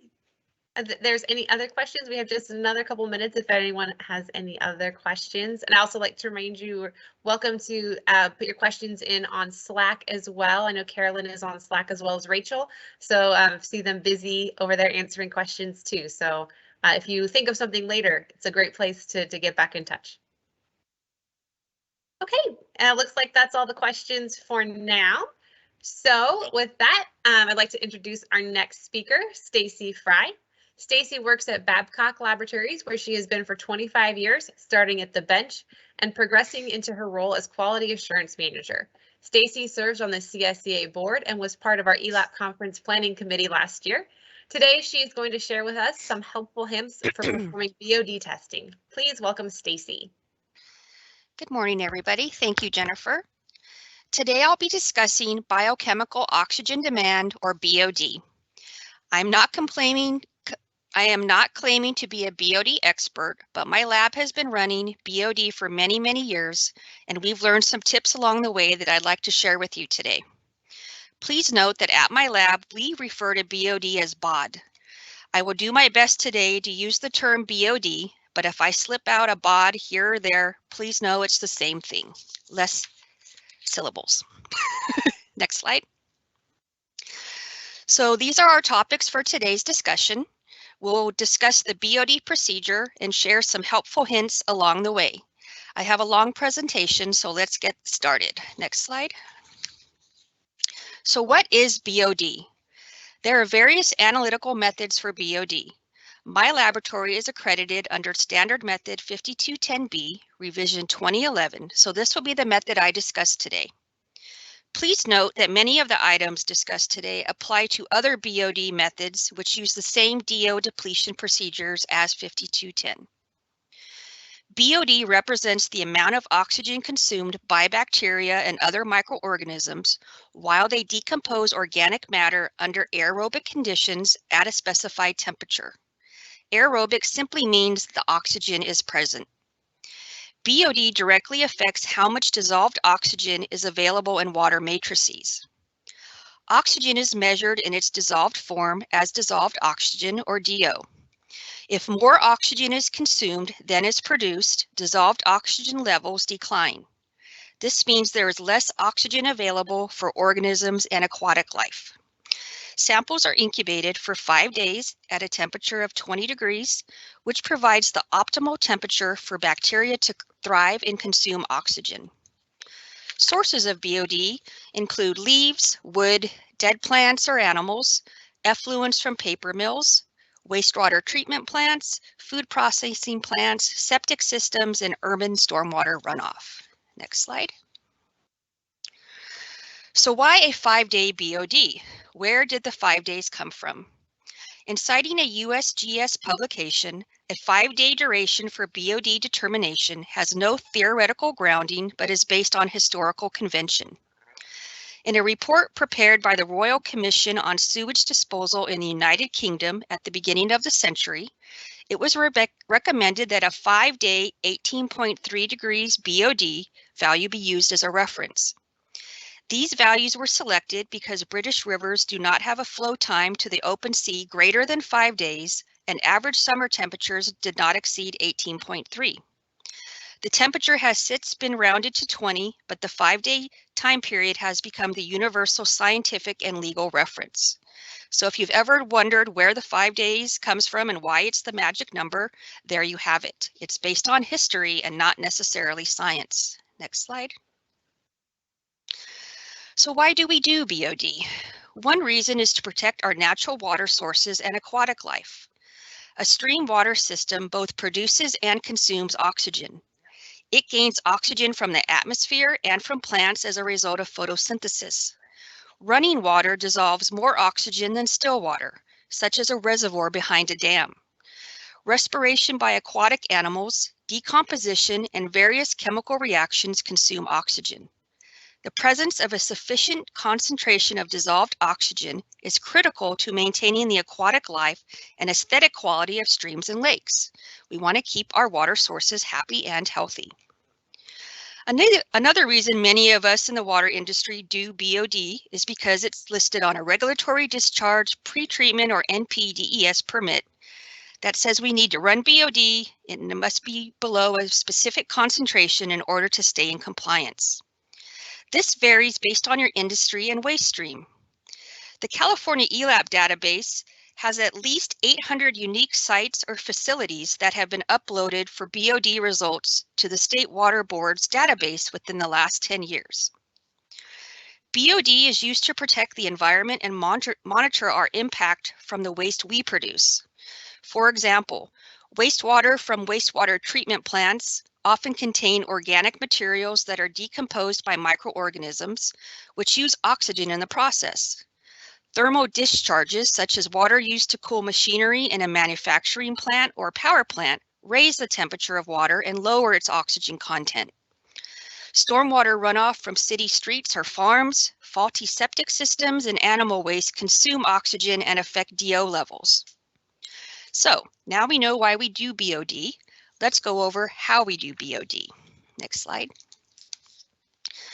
Let's start with a simple overview of the procedure for BOD following Standard Method 5210B. Under this method, a sample is planted into a full and airtight bottle containing nutrients. The sample is incubated for 5 days at 20 degrees. Dissolved oxygen, or DO, is measured before and after incubation. The BOD result is calculated from the difference between the initial and final readings, including the dilution. A quick summary of the steps involved is shown here. To begin, dilution water is prepared as well as seeding. Samples are treated as needed for chlorine and pH and dilutions determined. Required QC is prepared. DO readings before and after incubation determine the BOD. Many of us are aware of the BOD procedure and the steps involved. Now I would like to go over the BOD procedure and share some tips that we've come to learn over the years. Next slide. The first step in BOD is to prepare our dilution water. Start with a clean water supply. My lab uses deionized or DI water. Next, add your nutrients. The nutrients can be made up in the lab or purchased as pre-made solutions. Using a nutrient pillow instead of making the individual reagents saves time and reduces the chances of contamination. The nutrients provide an optimal environment for BOD growth. One trick, if you can't remember if you've added your nutrients to your dilution water, check the EC. If you haven't added your nutrients yet, your EC will be around 0. If you have added your nutrients, you would expect your EC to be around 100. The dilution water should be brought up and kept to 20 degrees, plus or minus 3 degrees, and at a pH of 7.7.2, the optimal condition to allow bacterial growth to occur. The water is aerated to saturate with dissolved oxygen. Aerating your BOD water while it's in the incubator ensures the water temperature remains at its required temperature. You should only use the dilution water for 24 hours after making. You can make up your water right before it's used if it's aerated and at 20 degrees. For a dilution water blank, a bottle of dilution water that contains nutrients but no seed is incubated. The dilution water blank serves as a check on quality of unseeded dilution water and cleanliness of incubation bottles. The DO uptake in 5 days must not be more than 0.2 milligrams per liter before making any seed corrections. Next slide. One issue you may encounter is too much depletion in your dilution water. This is often due to contamination and bacterial or algae growth. Check any tubing to make sure there's no algae growth or slime buildup. This could add nutrients or additional food to your analysis and affect depletions. Try rinsing tubing with dilute bleach or hydrochloric acid solution. Make sure to rinse thoroughly with water. My laboratory switches out our dilution water vessel on a monthly basis to prevent buildup or growth. Check your BOD bottles for cleanliness. If BOD bottles appear dirty after normal washing procedures, try rinsing bottles with a small amount of 1:1 acid. Again, make sure to rinse the bottle completely with water before use to ensure all the acid has been rinsed out. Disposable BOD bottles are also a good option if you have trouble keeping your glass bottles clean. Also, check solutions and equipment for contamination. It is also recommended to not use an air stone from a fish tank when aerating your dilution water, as it can add impurities. Also, check your DO probe. Does it need to be recalibrated? Lastly, is there a problem with your water source? Distilled water in plastic bottles you buy at the grocery store can leach materials that interfere with oxygen demand. If using a deionized water system, check the system for contamination or bacterial and algae growth. Check filters and clean tubing with a weak acid rinse prior or to prevent growth. Next slide. Next, it's time to add your seed to your dilution water. Seed is added to provide food for bacteria so they grow and consume oxygen. Here, the key is choosing the best seed for your operation. An option is to use a process sample which contains an appropriate amount of bacteria. An influent from a wastewater treatment plant often makes a good seed choice. It is also important not to seed the dilution water too soon. Seed should not be added sooner than 48 hours before using the dilution water. A seeded blank monitors the efficacy of the seed. 2 bottles of dilution water containing nutrients and seed are incubated. The results of these are used when calculating the BOD results. Some helpful hints regarding BOD seeding. You may need to adjust the amount of seed used based on your source. When adding the seed, avoid solids. It is often best to decant or pipette seed off the top. In the lab, we often shake samples to mix them thoroughly as a good lab technique, but for seeding, the less solids, the better. If using an influent, let the sample settle for at least 15 minutes before use. When pouring off the seed amount, pour slowly and minimize the amount of solids poured into the graduated cylinder. If you're using a pipette, take a subsample from the top, staying away from the settled solids. Next slide. Checking samples for residual chlorine and pH is a very important step when running BOD. Residual chlorine kills microorganisms. You will probably not get a BOD result if the sample isn't treated to neutralize residual chlorine and has residual chlorine. A quick check is to place a few Hawk total chlorine DPD crystals in a small container, add about 3 mL of sample, and wait 3 minutes. If you're using the DPD pump, 1 pump of the dispenser is for about 10 mL of sample. After waiting, if a pink color develops, that means you have chlorine present. No pink, no chlorine. Adding sodium sulfite solution will neutralize the residual chlorine. The amount of sodium sulfite added to the test sample is used to add the appropriate amount of sodium sulfite to the sample to prevent residual chlorine from interfering with the BOD result. The same applies to pH. Samples with a very high or low pH cannot maintain bacterial growth. So it is also important to adjust your sample pH if needed. As a rule of thumb, if your sample is not within a pH of 6 to 8, the pH should be adjusted to between 6.5 and 7.5. Adjust acidic samples with a weak sodium hydroxide solution, say 0.25 normal, and adjust basic samples with a weak sulfuric acid solution. When treating your samples, it's very important not to add too much solution that you end up diluting your sample. You do not want to dilute the sample by more than 1%. In these cases, you may need to use a stronger concentration of NaOH or sulfuric to make your pH adjustments. Next slide. Next, we pick our dilutions. Sample dilution is needed when the amount of DO consumed by microorganisms is greater than the amount of DO available in the air-saturated BOD sample. The BOD analyst chooses the dilutions based on various characteristics, such as sample appearance, how the sample smells, or if there is any historical information on file for a particular sample site. Picking dilutions is a learned skill that many BOD analysts wish they did not have. There is nothing like wafting the odor of an influent from a wastewater treatment plant up to your nose and taking a nice whiff. Choosing dilutions can be tricky. This is where the skill comes in getting to know your samples. You only get one shot for getting the right dilutions. Once the sample incubates for 5 days, if you find your dilutions didn't work, the sample has passed the 48-hour holding time and cannot be redone.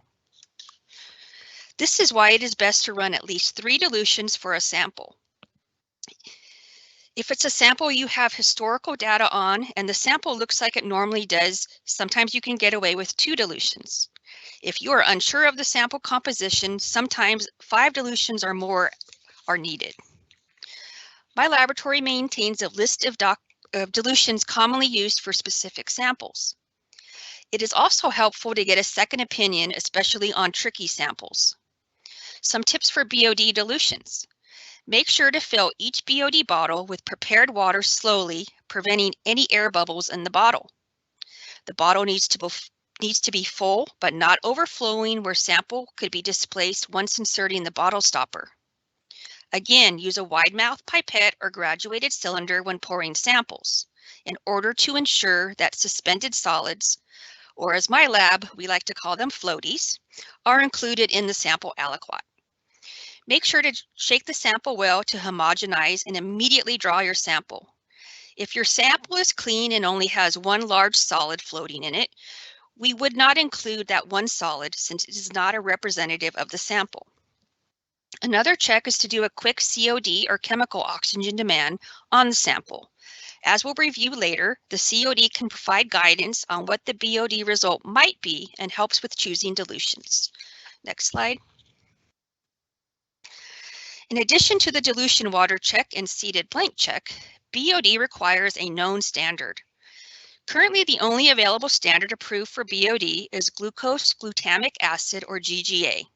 How often you run the GGA will depend on your sample volume and internal operations.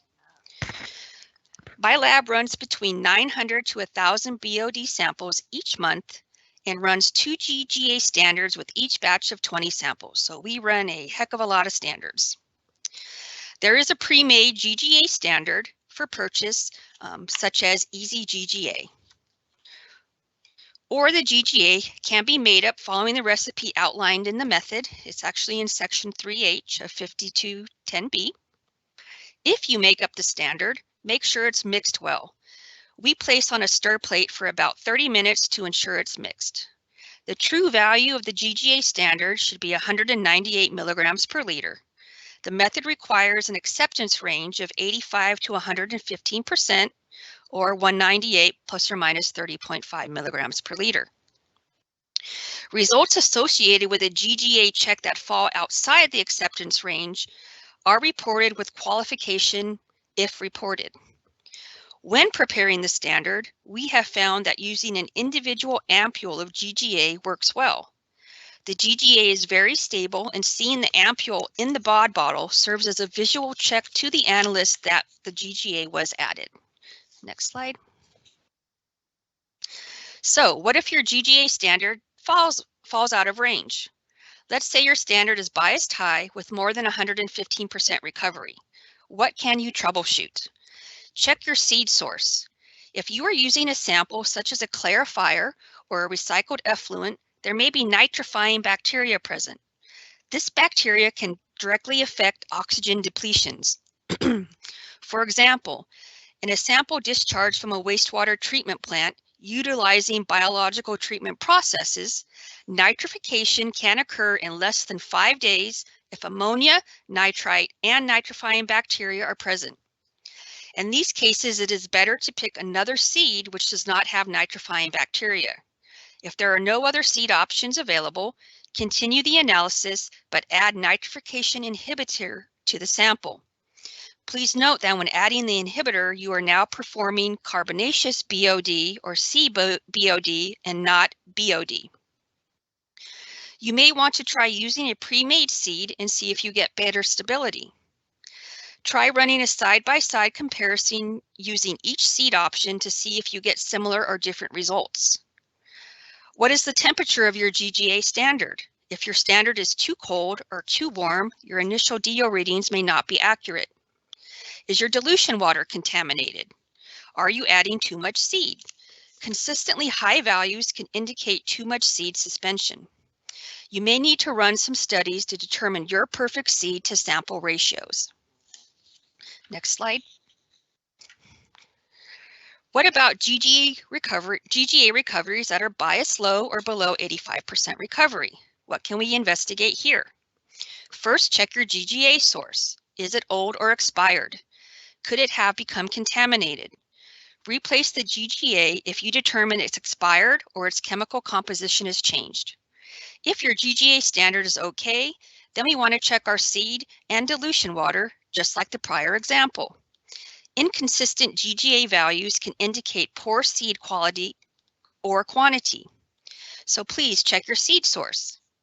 If you are not using the pre-made seed, run a comparison study between the pre-made seed and your seed. If you are purchasing the pre-made seed, maybe try another vendor. Maybe you aren't adding enough seed to stimulate growth and oxygen consumption in your samples. You may need to alter seed amounts until you find the right amount to get consistent results. Maybe your seed source contains a toxic material that could interfere with your analysis. Toxicity is often identified excuse me, when DO depletion increases as sample volume decreases. And again, you can always check your dilution water to see if it's contaminated. Next slide, please.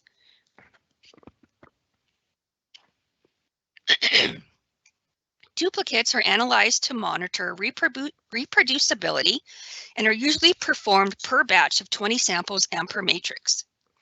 Duplicates are performed by planting the same sample twice and calculating the relative percent difference, or RPD, between the two samples. To meet the BOD method requirements, the RPD between duplicates must be less than 20%. To calculate the RPD, you subtract one duplicate result from the other, divide that by the average duplicate reading, then multiply by 100 to get your RPD. Next slide. Duplicates are pretty straightforward, but there are a few things you can do to improve your RPDs if you're having issues. Make sure you use the same dilution for both the sample and the duplicate. This is also a method requirement. Again, use wide mouth pipettes in order to collect the whole sample, including the suspended solids. Shake sample well or vortex to homogenize and pour the sample right away. You can pour the sample and the duplicate at the same time. Just make sure you get a representative sample. If you are planning your dilutions and you get one large solid in one of the BOD bottles and not in the others, you will probably see duplicate results that do not compare well. Next slide. The BOD samples are read by probe to obtain their initial dissolved oxygen reading, or the DO1. To measure DO, a dissolved oxygen meter and probe are used. The meter converts signals from a probe that is placed in the water into units of DO in milligrams per liter. Most meters and probes also measure temperature. When taking DO1 readings, the method specifies that samples should be read within 30 minutes of planting. Then get the samples in the incubator as soon as possible after taking the DO reading. When taking DO1 readings, if the DO of a sample is lower, say about 1 milligram per liter, lower than the other DO1s, the sample was probably not diluted enough. In this case, redo the sample at a higher dilution.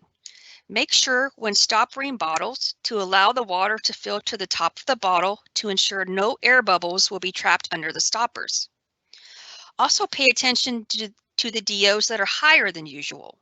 If your dilution water, samples, or reagents are not at the proper temperature, you will see elevated DO readings.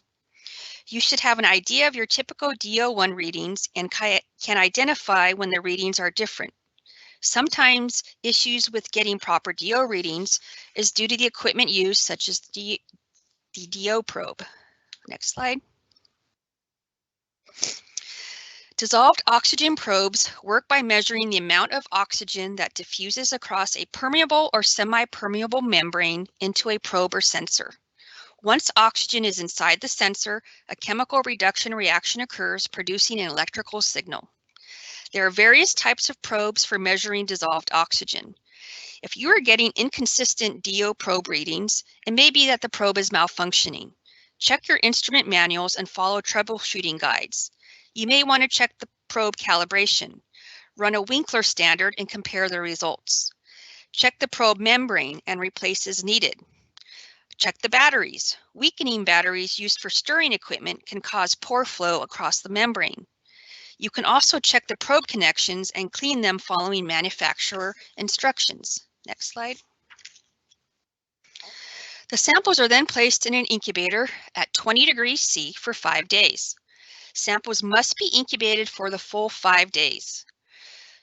Pretty much plus or minus 4 hours is about as far as you want to go before the results can be questionable. Samples must be incubated without light to prevent photosynthetic production of dissolved oxygen. Monitor incubator temperature and record at least daily. To maintain a consistent temperature throughout the incubator, store bottles a couple of inches away from the walls of the incubator. Also make sure the bottles are not blocking the incubator fan. Reduced airflow in the incubator causes inconsistent sample temperatures depending on what shelf the samples are on. You also want to defrost and maintain the incubator as needed. After 5 days, read the DO2s of the samples and the QC. Next slide. Once you have your DO2 readings, you can calculate your BOD results. I have noted a simple equation for calculating BOD. Take DO1, subtract DO2, Then you're going to subtract your seed correction and apply your seed ratio. You divide this by the percent of sample used for your dilution, then multiply by 100. The BOD result is calculated as an average of all the acceptable dilution results. Next slide. Acceptable dilution results are those that meet method criteria for dissolved oxygen depletion. The sample must have a residual DO of at least 1 milligram per liter. If the residual DO is less than 1, too much sample was used and the BOD result is higher than the dilutions planted.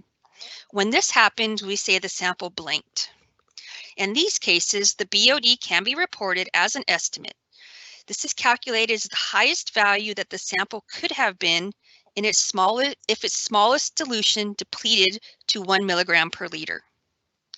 The method also requires the sample to have a DO depletion of at least 2 milligrams per liter prior to blank correction.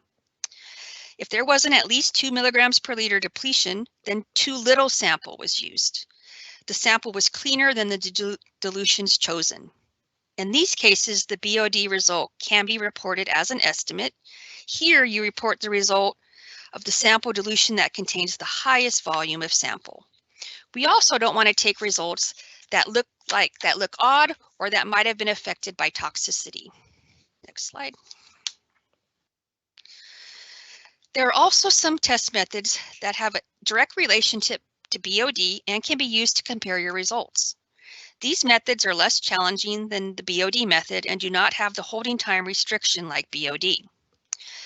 Chemical oxygen demand, or COD, also uses oxygen depletion, but from chemical activity instead of bacterial.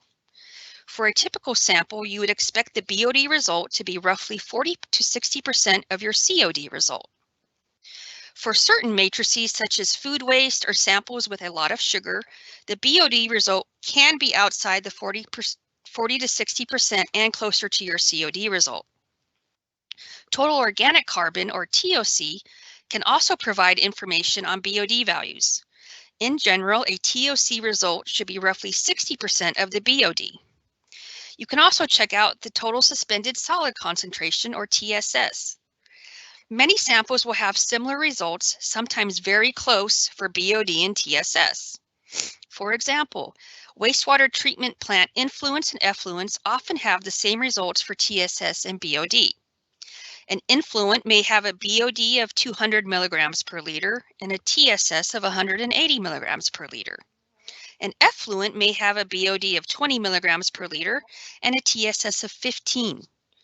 These are just some additional ways to check your BOD results for accuracy and help pick your dilutions. Next slide.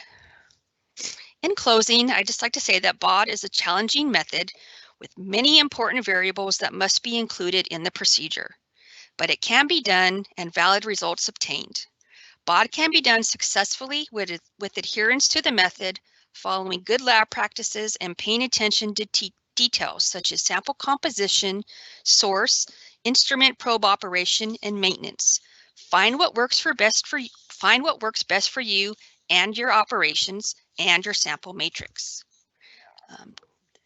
Next slide.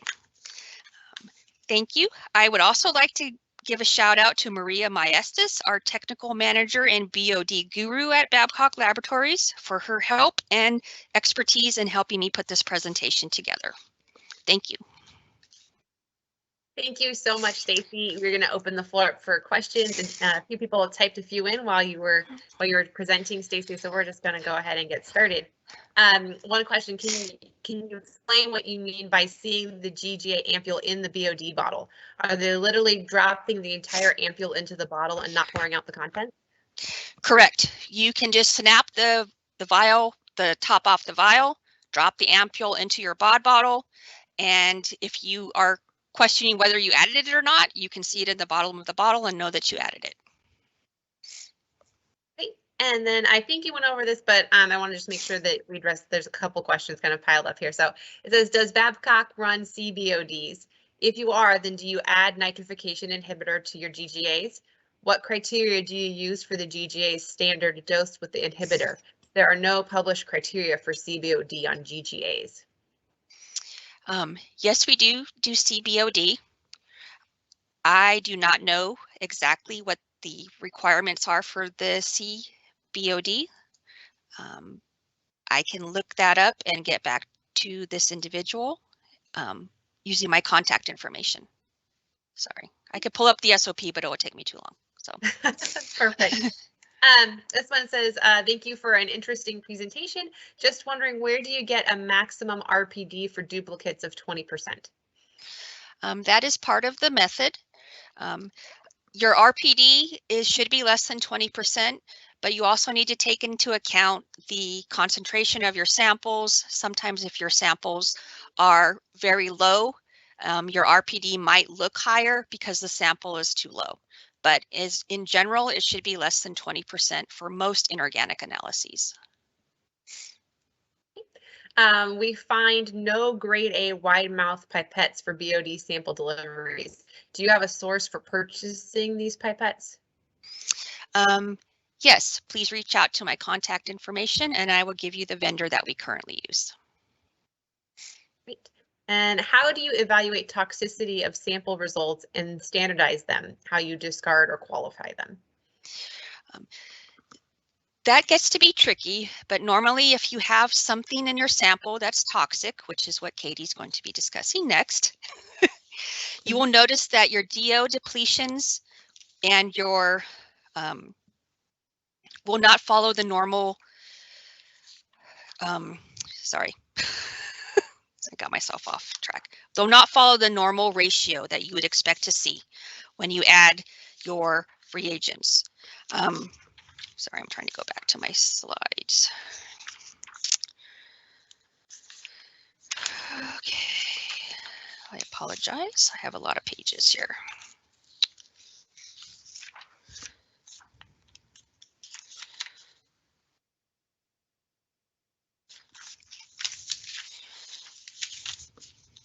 I know, and I'm running out of time. I'm sorry. It's okay. No pressure. Oh yeah, no pressure. Just let me try to find it through my. And I'll remind everyone, Stacey is also on Slack, so if you need to reach out to her later, she's there as well. Yes, reach out to me on Slack. Okay. Okay, and then we have a question about the CBOD, another one. What is the acceptance range for CBOD for GGA? For example, the BOD acceptance range is 85 to 115%. I am not sure. I believe it is the same, but I would need to double check the method.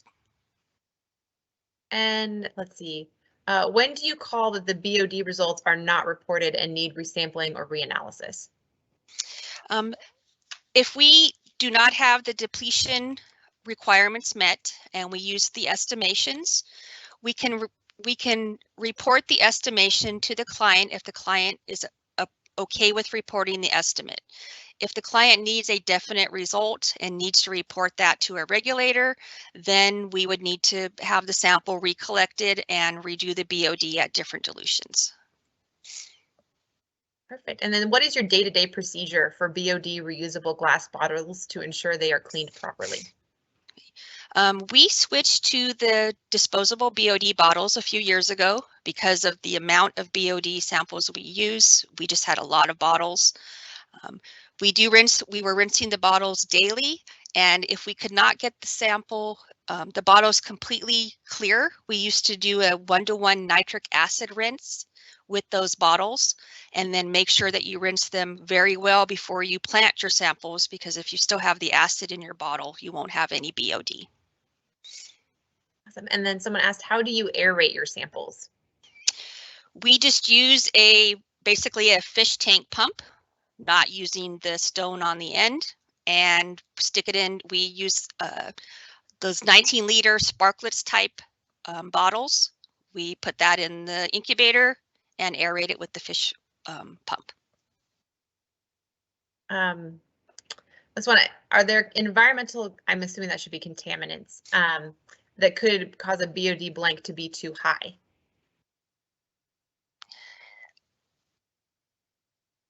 Yes, depending on the type of contamination, you could either overdo your BOD or you could underdo your BOD, just depending on the contamination source. And then when do you know that you have issues with your BOD test performance? That it comes with experience, but you just want to make sure that everything you're using in the test seems normal. You want to check your DO probe. Does it giving you accurate readings? As I was discussing, if your temperatures are not, right where they need to be, you could have elevated DO1 or DO1 readings. Make sure that you're adding the proper seed. If you are running your samples and you're seeing a lot of high DOs, then that means that you didn't dilute your samples enough. Just your day-to-day QC, checking your probe and all those things. And I think this will probably be our last one. Do you have a citation for the analytical indicators comparing COD and TOC to BOD? There's many publications that go over those comparisons. If you want to reach out to me, I can give you the exact one that I used. Awesome. Leanne, if you don't mind popping Stacey's contact information up one more time, there's a few questions that she said to get in touch with her. So I want to make sure people have a chance to jot that down. And then also we will be posting the video for today on our ELAP YouTube channel. So if you don't get a chance to get it down here, you could rewatch it later and have her information available there as well. Thank you so much, Stacey. We appreciate you sharing your wealth of knowledge with us. Our next presenter, Katie Payne, has a multitude of experience in the environmental testing industry, moving from bench work to project management to quality assurance to operations management and business development. She applies her passion for toxicology, biology, ecology, and chemistry throughout. With over a decade of experience in aquatic toxicity and bioassays at Enthalpy Analytical, she is here today to talk to us about the foundations of toxicity. Please welcome Katie.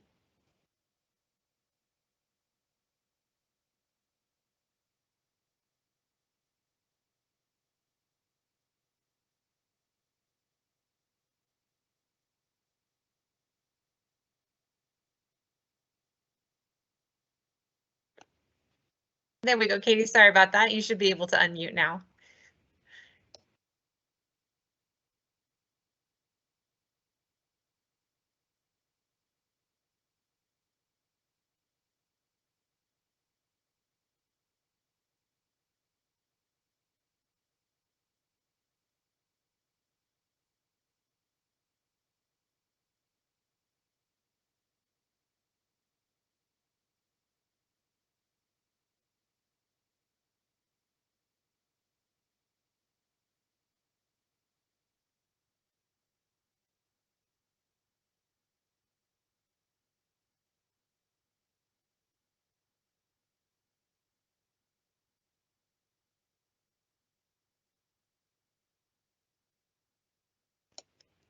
There we go, Katie. It shows me that you're unmuted, so I think you're good. Okay, can you hear me? Perfect. Thank you. Fantastic. Technical difficulties, right? It's bound to happen. Thanks for having me today. I'm honored to be part of both CSEA and this year's ELAP conference. I'll be talking about, I think, a generally lesser known and understood laboratory topic, and that's whole effluent toxicity testing. Next slide. So in broad strokes, I plan to cover a little bit about enthalpy, the uses, benefits, and limitations of bioassays, some toxicity test method basics, data analysis and interpretation, TRE, TIE, and special studies, and we should have some time for questions at the end. Fair warning, I'm going to share a lot of information in a short period of time, so I don't want to overwhelm anybody, but what I'm really hoping that you'll walk away with is an appreciation for how toxicity testing is different than chemistry, an understanding that toxicity testing is deceptively simple, and in actuality, it requires precise control of several factors, and also just give you a few new things to think about as you conduct toxicity testing in your own lab or work with your external lab partners. Next slide. Really quickly, in case you haven't heard of Enthalpy Analytical, we're a full service environmental laboratory network with a broad range of capabilities across several locations.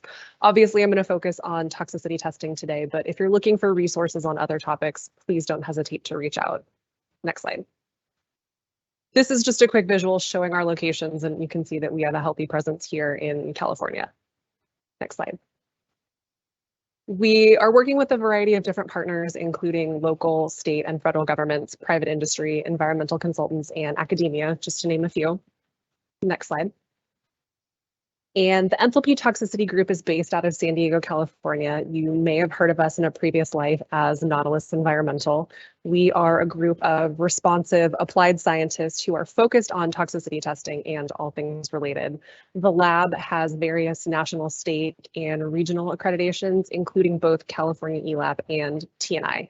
And like a lot of labs, our overarching mission is to generate high quality, legally defensible data for science-based solutions. Next slide. We're experts in all aspects of toxicity testing, everything from study design, planning, and execution to quality assurance and review, data analysis and interpretation, and regulatory support. We pride ourselves on being reliable partners, and we strive to be a resource, often in the form of education, on this very niche specialty of whole effluent toxicity. And we're also anchored by a core communication philosophy and have a very proactive approach to make sure that we ask questions that deliver meaningful answers that are guided by data. Next slide. We're frequently doing work in wastewater, stormwater, sediment, product testing, groundwater, and ambient water quality monitoring. We also help with toxicity identification and toxicity reduction, regulatory support, data validation, site-specific criteria development, and various special studies. So I like to say that we're more than a lab because we provide more than just a number on a page. We share our specialty knowledge to help data users understand what that number means and everything that comes along with it. And I think you'll see that as we sort of get into the presentation today. Next slide.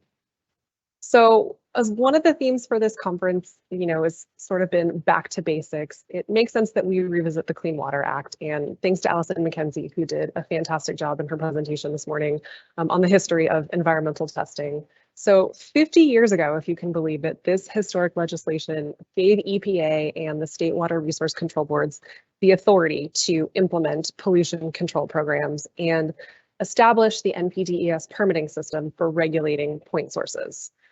It also states no discharge of toxic substances in toxic amounts, which provides the foundation for whole effluent toxicity testing as we know it. Next slide. So bioassay, or whole effluent toxicity, is an important component of EPA's integrated approach to protect surface waters from pollutants. It's the aggregate toxic effect measured by a test for either acute or chronic effects.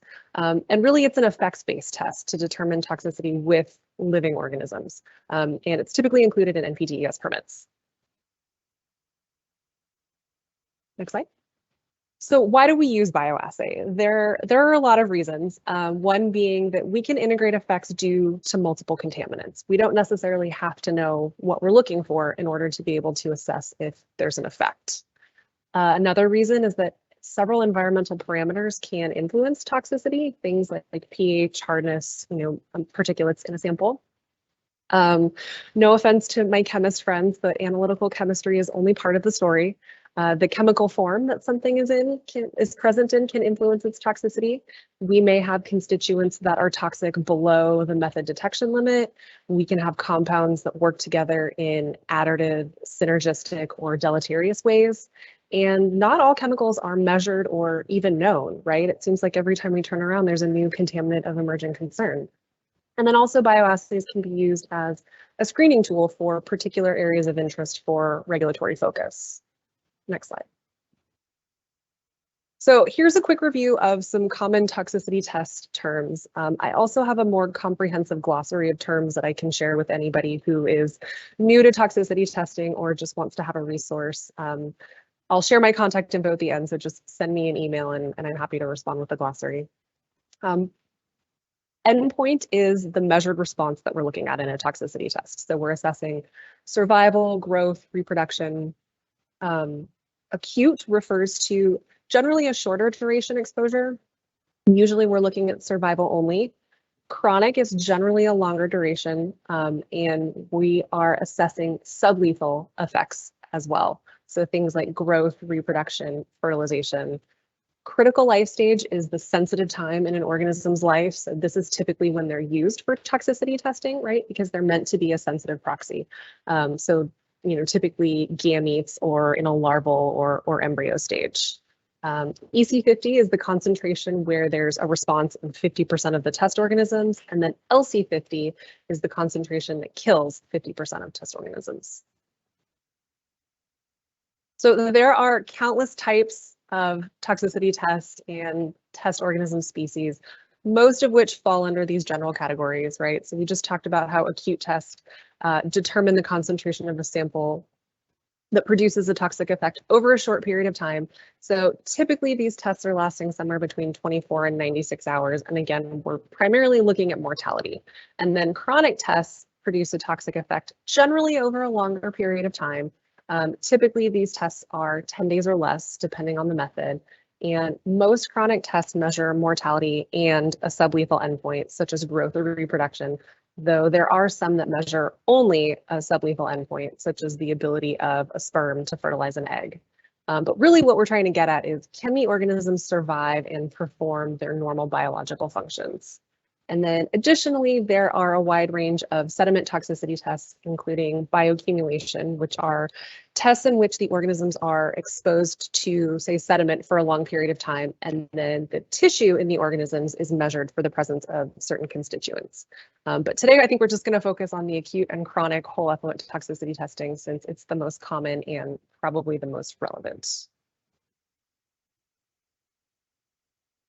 So for anybody who maybe doesn't have an in-house toxicity lab, the stages of toxicity testing generally include experimental design, sample collection and transport, sample check-in, dilution preparation, test initiation, maintenance, and termination procedures, data collection and analysis, QA/QC, and report preparation. So we won't have time today to dig deeply into all of these, but what's important to note is that every single one of these stages has the potential to impact the final data and the results. There are a variety of marine and freshwater species that get used in toxicity testing.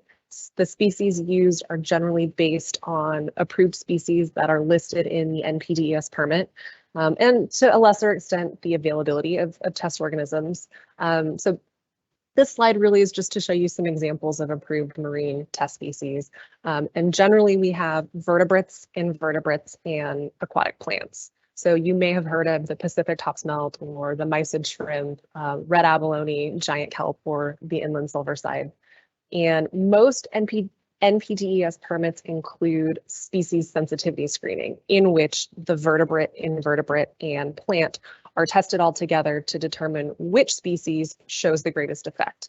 And then that species is typically what's used for ongoing monitoring. And this is really important because different types of organisms have different sensitivities to different toxicants. Here's just some examples of some of the approved freshwater species. Again, we've included vertebrates, invertebrates, and plants. So we have the fathead minnow, the rainbow trout, the Selenastrum green algae, various daphnid water fleas, and then also a freshwater amphipod, Hylola azteca. So probably the greatest challenge of bioassay testing is that we're working with live organisms, and they don't always behave the way that you would expect them to. Test organisms can also have very different sensitivities, which speaks to the importance of the sensitivity screening that we just talked about. And bioassay testing also requires precise control of variables in the lab, right? And it only makes sense that the quality of inputs affects the quality of the outputs. So things like organism care, their general health, their acclimation to test conditions, making sure that they're fed, making sure that the water quality is within ranges that can support, life histories. It's really important that we make sure that any observed responses are from the inherent sample properties and not just that the organisms were in poor health to start. Also, data analysis and interpretation, right? The numbers on the page are only as good as our ability to understand them, and we'll talk a little bit more about that shortly. And then the other thing I like to mention is that, lab exposures aren't always the same as environmental conditions. And I think temperature is sort of a really good, easy example of that. In the lab, we're usually controlling for temperature within plus or minus 1 degree. But in the natural environment, there can be normal daily temperature fluctuations or seasonal temperature fluctuations that organisms get exposed to. So when considering which species get used for a given program, there's several considerations, one being sensitivity, right? This is back to that 3-species screening, different sensitivities to different toxicants. Relevance is another one, to the study area, ecological, and, perhaps also economic. We also need to consider their abundance and availability. Are they widely distributed? Are they native to the receiving environment? Can they be easily cultured or collected? And do we have sufficient background information? Do we understand their life histories? Do we know how they typically respond to common toxicants? So in my humble opinion, I think these are things that any good lab should know and should be doing. Your lab or the lab that you work with should have robust and well-defined procedures in place for proper organism handling and acclimation and care, conducting the right test at the right time for the right reason, documenting any observations during both the sampling period and also the testing period that may help explain results later, establishing clean techniques and practices to avoid contamination or test interference, routine reference toxicant testing, method development, problem solving, and just strong scientific knowledge in biology and chemistry. And I always say, if you're not sure, it can always be helpful to get a second opinion from another lab. So we spend a lot of time talking to dischargers about how to plan for their bioassay program because it's often not very well understood. And so I've included this slide just to give you a sense of what some of the common topics of conversation are. First is defining the study goal. So what's the problem that we're trying to solve? What's the question that needs to be answered? How are the data that are generated from this study going to be used, to effectively answer that question? We also have to consider, what are the compliance objectives? Is this data that's going to be used in a regulatory context, or is it really just for informational purposes? Budget, toxicity testing, if done properly, isn't exactly cheap. And so, how can limited resources be used most effectively? Timeline is an important one, right? Consideration of any constraints, logistics planning, backup plans, sampling and QA plans. How much volume needs to be collected for a particular test type? How is the sample going to be handled and transported? How is the chain of custody going to be maintained? Nobody wants to sample twice, right? And then finally, the deliverables. How does the data need to be reported to the end user or several end users? So this slide includes what I like to call some of the common myths and frequently asked questions about toxicity testing. Number one that I hear a lot is that all NPDES permits are the same. That is not true. Permits can vary by state, water board region, and facility type. Myth number two is that all toxicity tests are the same. That is also not true.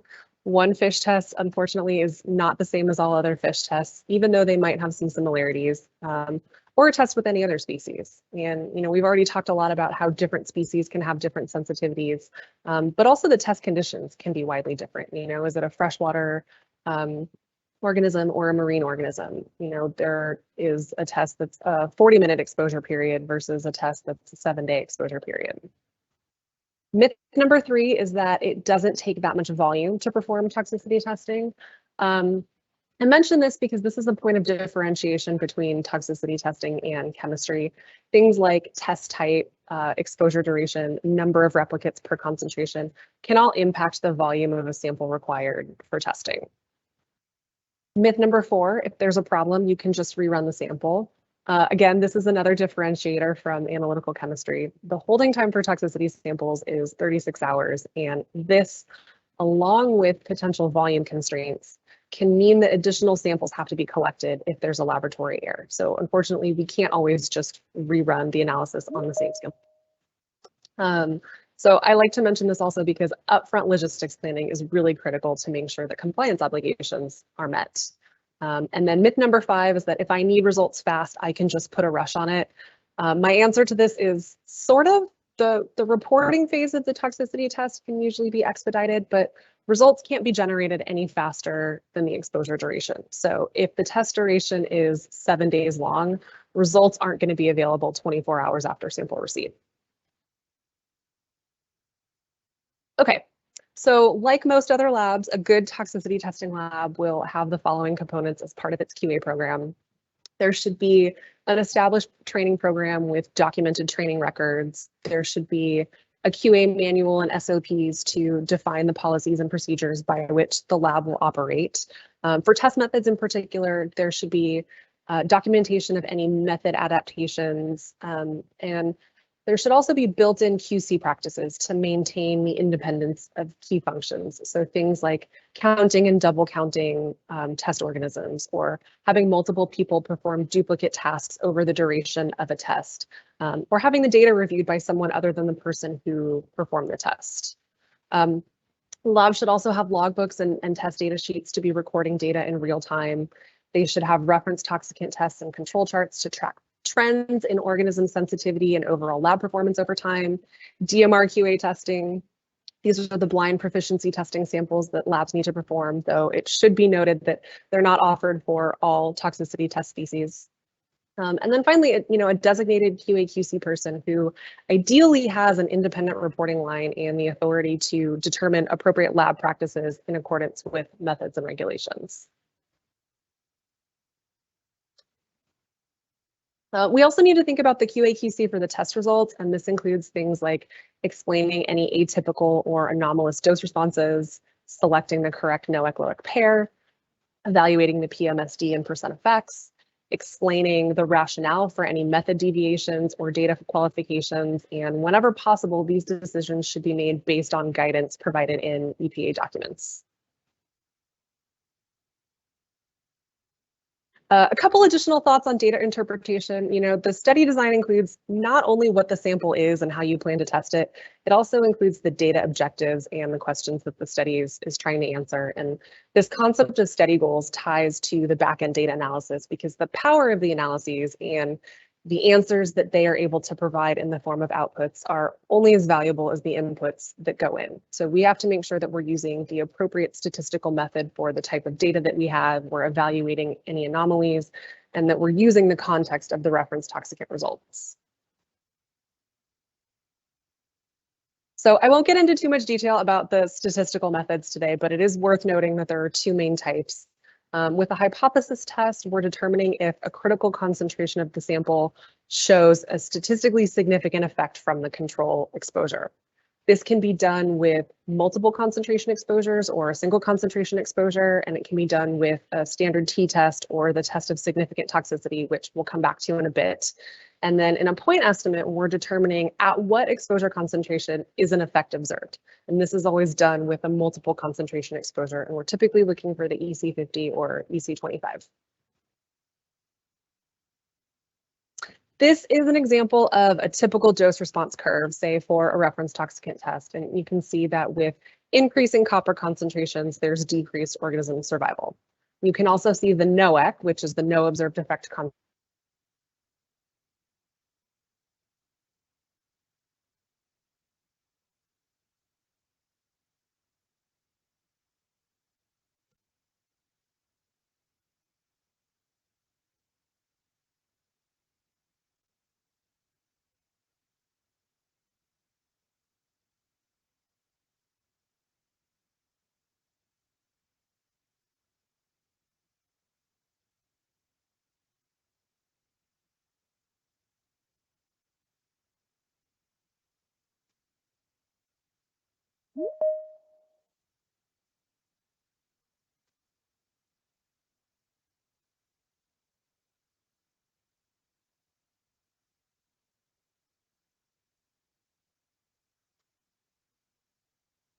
It looks like we may have lost Katie for a second. Let's see, we'll give her a minute to see if her connection comes back. I'm sorry about that. We will hold her place for a second and get back to her as soon as we can. Looks like she's rejoining now. So 1 second, everyone. Thank you for your patience.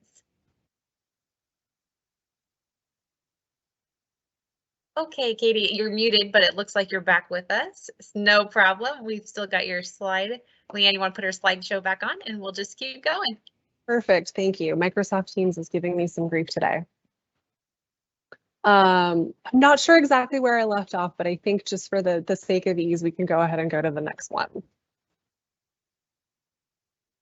So when you're generating or reviewing toxicity test reports, the information should be easy to access and digest. So this includes things like clear tables for method and sample parameters, tabular and narrative result sections, a QA/QC section that addresses any factors that might influence results interpretation. And then the appendices should also contain the raw or original data to establish traceability, and copies of the complete statistical analysis packages so that anybody can follow along. Next slide. The bench sheets should have water quality measurements. They should have the endpoint measurements, so survival counts or organism weights, things like that, and then any relevant stock calculations. You'll also want to look at day-over-day trends to see if potential toxicity is associated with a particular sample. And then you may need to apply qualifier codes or footnotes to explain some of the data. Okay, so I'm going to switch gears a little bit now. I want to touch a little bit on toxicity reduction evaluation and toxicity identification evaluation processes. So the TRE process is engaged when there is toxicity in a sample above the permit limitations. And the goal of the TRE is to evaluate toxicity and try to figure out how to reduce or eliminate it. TIEs and TREs are sometimes used interchangeably, but in reality, the TIE is one of the tools that's used to complete the TRE process. The TRE itself is a holistic approach to try to identify, isolate, and eliminate the source of the toxicity in the effluent or receiving water. And really what I want to emphasize is the importance of a well-written, thought out, and customized TRE plan, because a well-done TRE plan gives a discharger a head start on where to begin the process, and time is always of the essence in these sorts of investigations. So TIEs at their core are investigative tools that you're sort of out to solve a mystery and figure out, well, why is it toxic? TIEs come in a few different phases, but the high level view is that they generally start very broad and then are narrowed down as the investigation goes on. They essentially consist of a series of physical and chemical manipulations that are applied to the sample and are meant to either remove or enhance the toxicity that's observed in the baseline or unmanipulated sample. And one of the key aspects of TIEs is to use what are called method controls. And this is essentially treating the lab water with the same manipulation as the sample to evaluate the potential for a given treatment itself to be causing an effect. If method controls aren't employed, then it's essentially impossible to interpret the results of a TIE.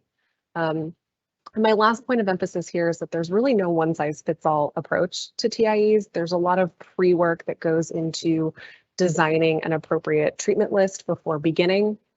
And you need to take into consideration the source of the sample, various water quality conditions, and most importantly, the species that exhibited toxicity should all be taken into account prior to conducting a TIE.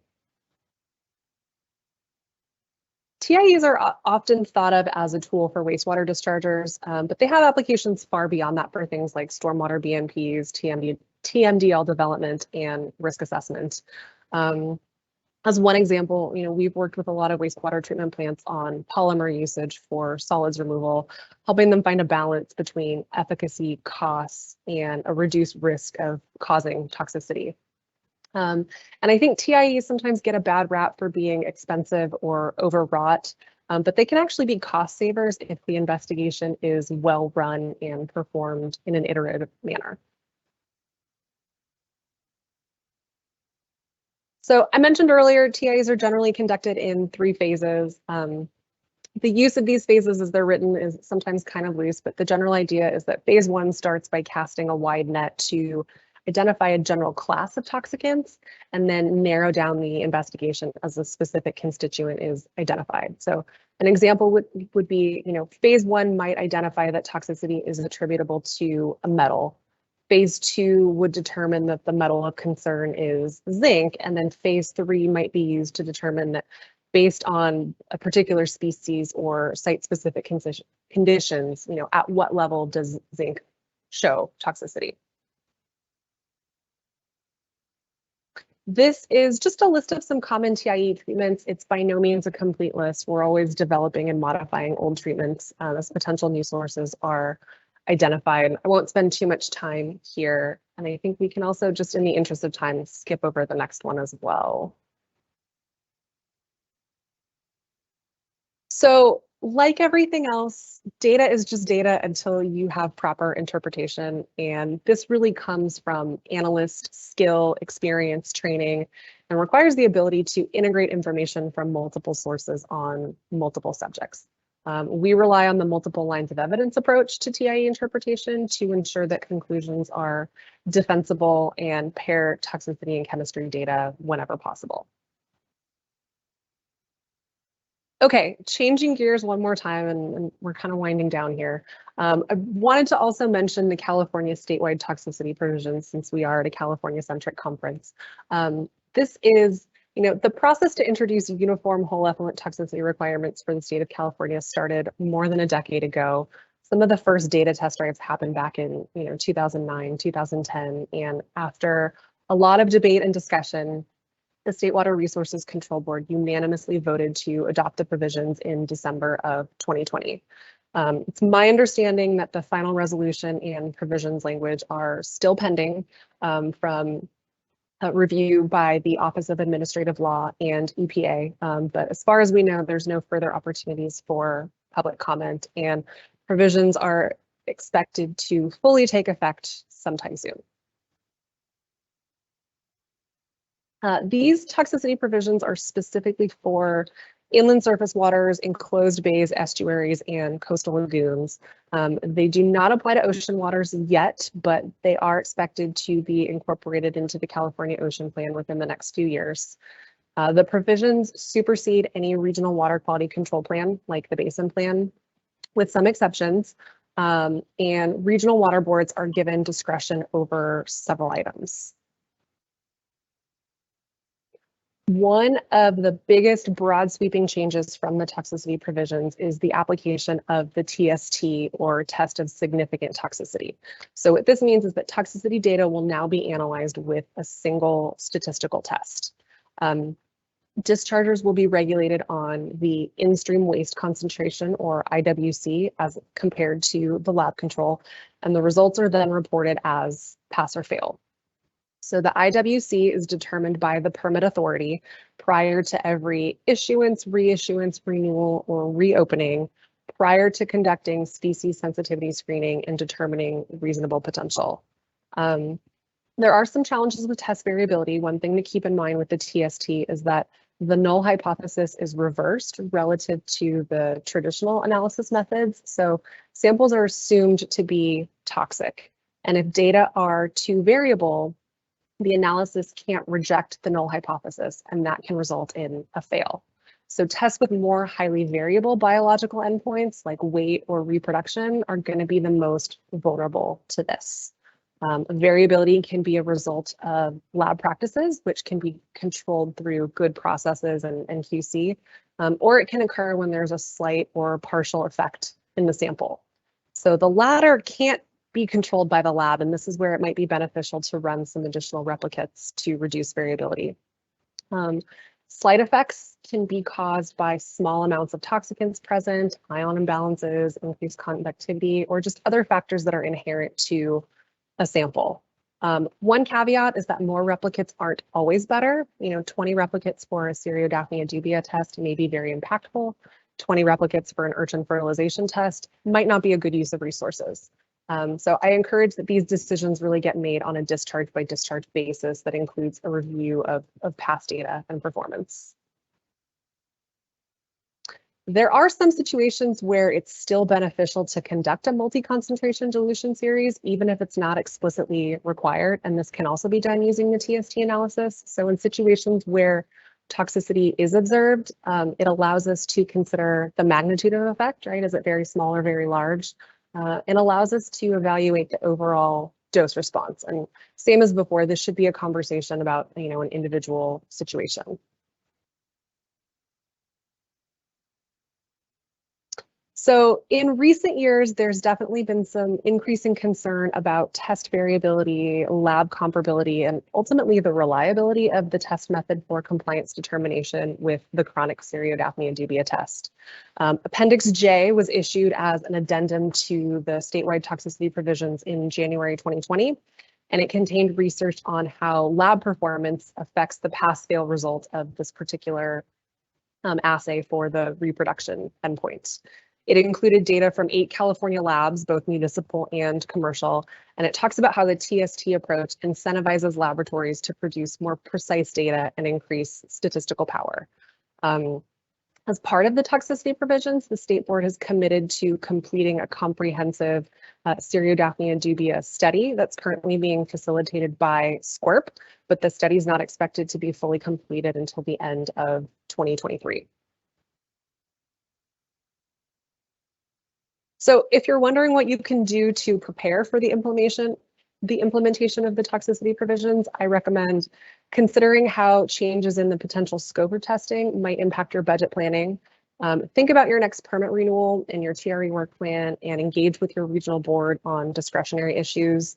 It's always good if you have someone in your agency or a trusted lab partner who's familiar with the provisions to review the permit during negotiation. Talk to your CDubia study stakeholder representative. If you're not sure who that is, send me an email and I can share contact information. And then talk to the lab about any anticipated scheduling changes that might impact them, right? That goes back to that logistics planning. And then I just wanted to leave you with some resources. So for anybody who's looking for resources to learn more about toxicity testing, there's a few links here. First is CTAC, the Society of Environmental Toxicology and Chemistry. There are both local chapters. So there's a SoCal chapter, there's a NorCal chapter, and then there's also a national conference that happens. I believe it's taking place this year in November in Pittsburgh. And CTAC has several interest groups, and there are ways to participate with other folks who are talking about issues that are of interest. TNI, the NELAC Institute, also has some training courses that are specific to whole effluent toxicity. US EPA also has some wet training videos on their website. And then I always say talk to other labs. Over the years, there's been different iterations of regional groups that gather to sort of commiserate and share solutions. If you're interested in being part of something like that, let me know. I'd love to revamp maybe a quarterly session to bring folks together. And I'm also happy to present information to other groups, have one-on-one discussions, host lab tours, anything like that. And I think that brings us to the end. So I will leave you with my contact information and also my colleague Peter Arth, who is a member of LTAC and also one of the stakeholder representatives for the Cereodaphnia dubia study. And at this point, if we have time, I'm happy to take some questions. Awesome, great. Thank you so much, Kate. That was a wonderful presentation. I do have a couple questions, and we're open to taking more. We have a few minutes.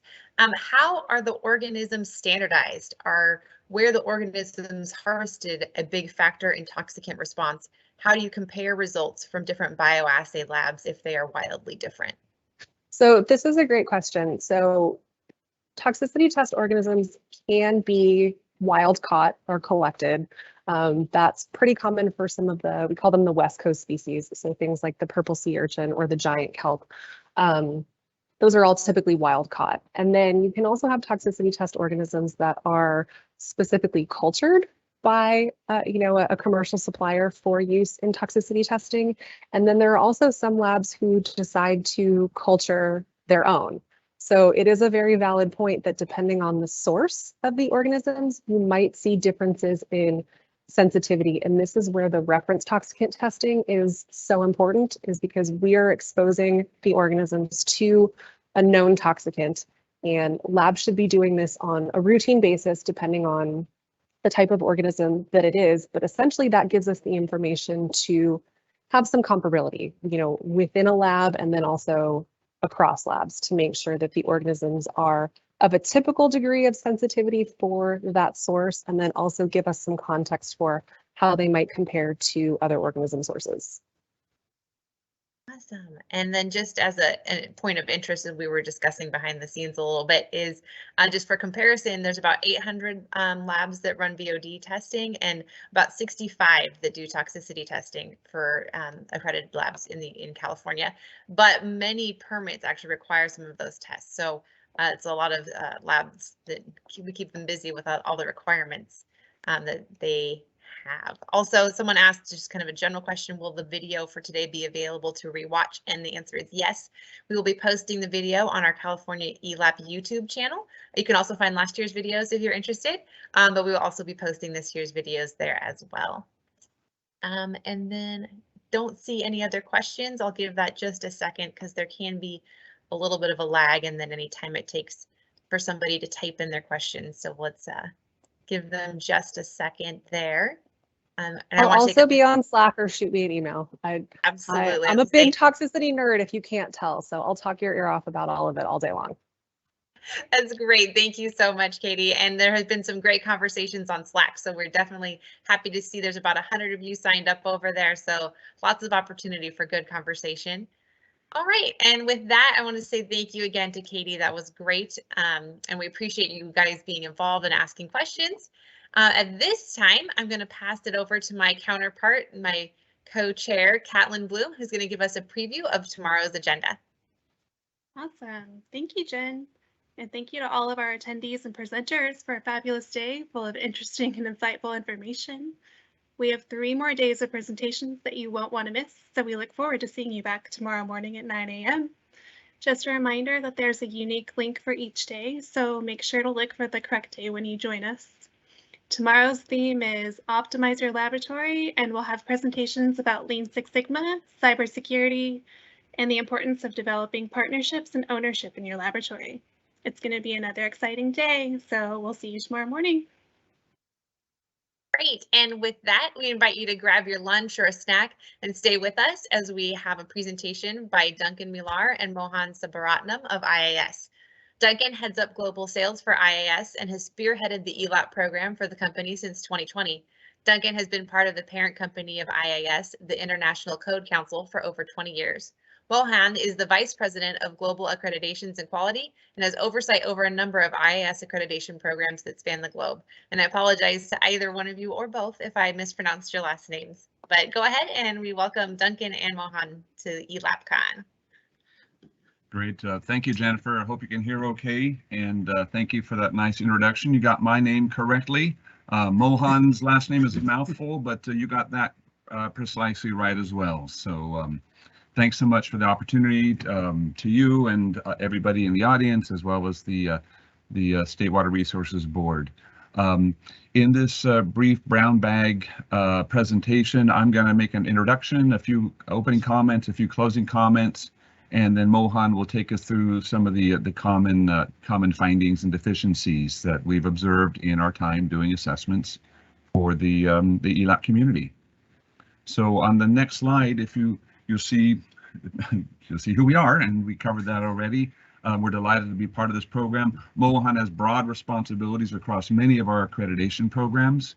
Mine is more focused on sales. My job is to connect all the smart people, the laboratory directors, the people with the practitioners, and our assessment talent, the assessors that have the various credentials to perform assessments for ELAP. On the next slide, next couple of slides, a lot of you have probably seen this. If you attend our webinars, we hold these monthly webinars on all things ELAP, and you'll see that we are a public benefit nonprofit corporation. We're part of a parent company called International Code Council that publishes the building codes. We're based in Brea in beautiful Orange County in Southern California. So we feel like, well, Southern California is not the heart of California, but we have people all across the state, and we're just delighted to work with the good folks at ELAP and the laboratory community based here right in the Golden State. So on the next slide, The other thing I wanted to underscore here is that we're a nonprofit, we're mission-based, and our job is to protect lives and property through the accreditation, et cetera, et cetera. And what could be more important than making sure that our water is clean and our drinking water is clean? So we're just delighted to be part of the ELAP community and to move forth our mission in this important and critical sector. One of the things I'll mention is that we're a global organization. We have coming up on 300 assessors around the world. And what's super important for laboratories is that they feel there's confidence with the assessors. It feels like in our work for ELAP that it's really important for the laboratory personnel to have a comfort level on a one-to-one basis with that assessor. And of course, that assessor has his or her role, and it's critical that they maintain independence. But I think there's just an ease and comfort knowing that the assessors that we bring, and I'm sure that's true of the other third parties, but that individual relationship and confidence in the assessor is really, really important. So we're asked, who are the assessors that come in to do the work? And I just want to share with you that we put them through a rigorous onboarding process and make sure that they have all the credentials and training that is required to complete the task. And then a couple more, and then I hand it over to Mohan. This is just a snapshot. We're just delighted to be working with some really great organizations in the public sector and private sector. This is just a little snapshot, but from Sacramento up to Eureka, down to San Diego, down to Chula Vista, from west side of LA out to Coachella and Inland Empire, and up to Lake Tahoe and beyond. We've covered a lot of ground, and we're continuing to accelerate the transition from the current California ELAP regulations to TNI -2. So we're going to move on to Mohan. I'll let him take over from here. One of the things I thought might be helpful, and I'll put a reference to this at the end of the presentation, is that we really encourage and try to foster an environment where laboratory personnel can ask us questions. You'll see a link to us at the end of the webinar where you can find me. You'll see a link to a presentation that we gave a webinar on this very, very topic, some 90 minutes that we engaged the community back in December of last year. So if you have questions here, we're delighted to field them during the course of this brief presentation. However, once this is done, once the conference is finished, you may have individual questions about how we work with things like deficiencies and corrective actions and how sorts of things that we find in this. And we're delighted to have a one-on-one conversation with you and with our assessment team to help you, make sure you're confident as you're moving towards TNI -2. So with that, I'm going to step aside. Mohan, I'm going to let you take over, and I'll come back at the end of the webinar and wrap it up. Yeah, thank you, Duncan. Can you hear me? Yes. Oh, brilliant. Okay, so I'm going to do the second part of it, where we're going to talk about, some of the findings that we're seeing since we've been doing assessments across the board for ELAP. A lot of it is good laboratory practices, but then again, some of these requirements are found in your California regulations, or they're also found in the TNI requirements, which will come forth, after 2023. So just to go along with it, let's start with the first bullet point.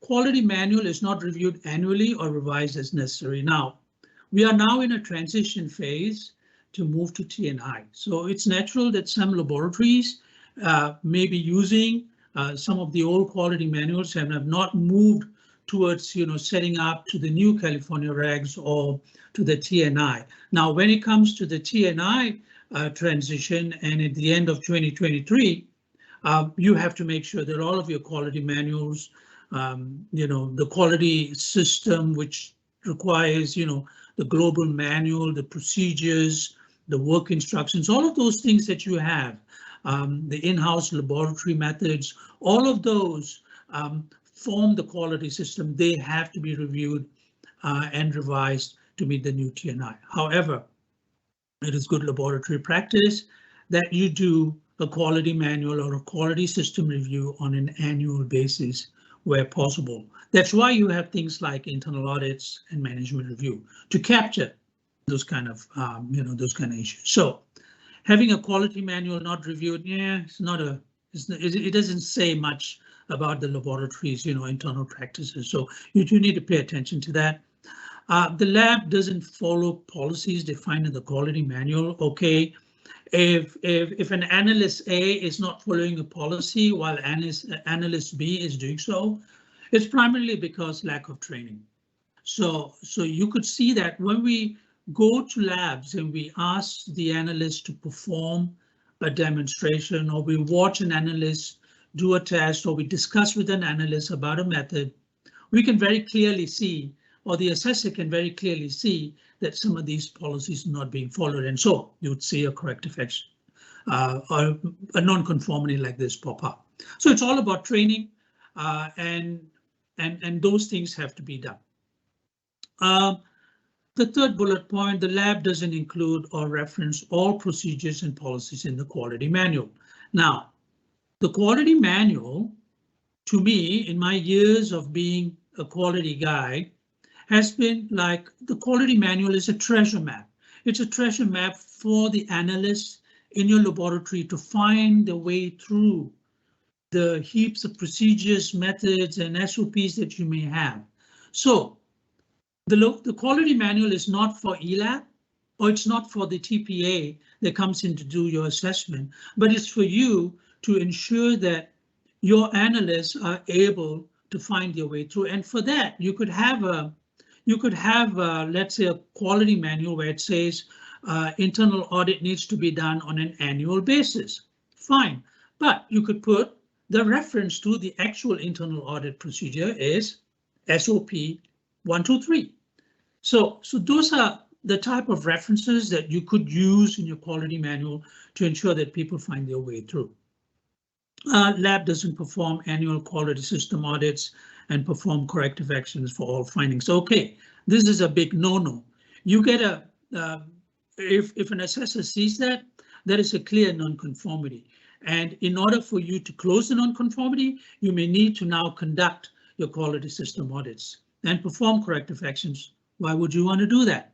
You do that because you want to look at CAPA, which is the corrective action and preventive action processes. You want to make sure that a corrective action is root cause analyzed and closed so that that problem doesn't, rear its head again. You want it to be a preventive action. So that's important. I mean, corrective actions and preventive actions are very, very key to your laboratory, because if a corrective action is there and the wrong result went out, you want to make sure that the wrong result doesn't happen again. Next slide, please. Standard and reagents not recorded with analytical data. Okay, so you may have, what do you call an internal document, or which may talk about, how a test method was performed. But I think while you're doing that, you should also capture what standards were used or what reagents were used, because standards and reagents are critical.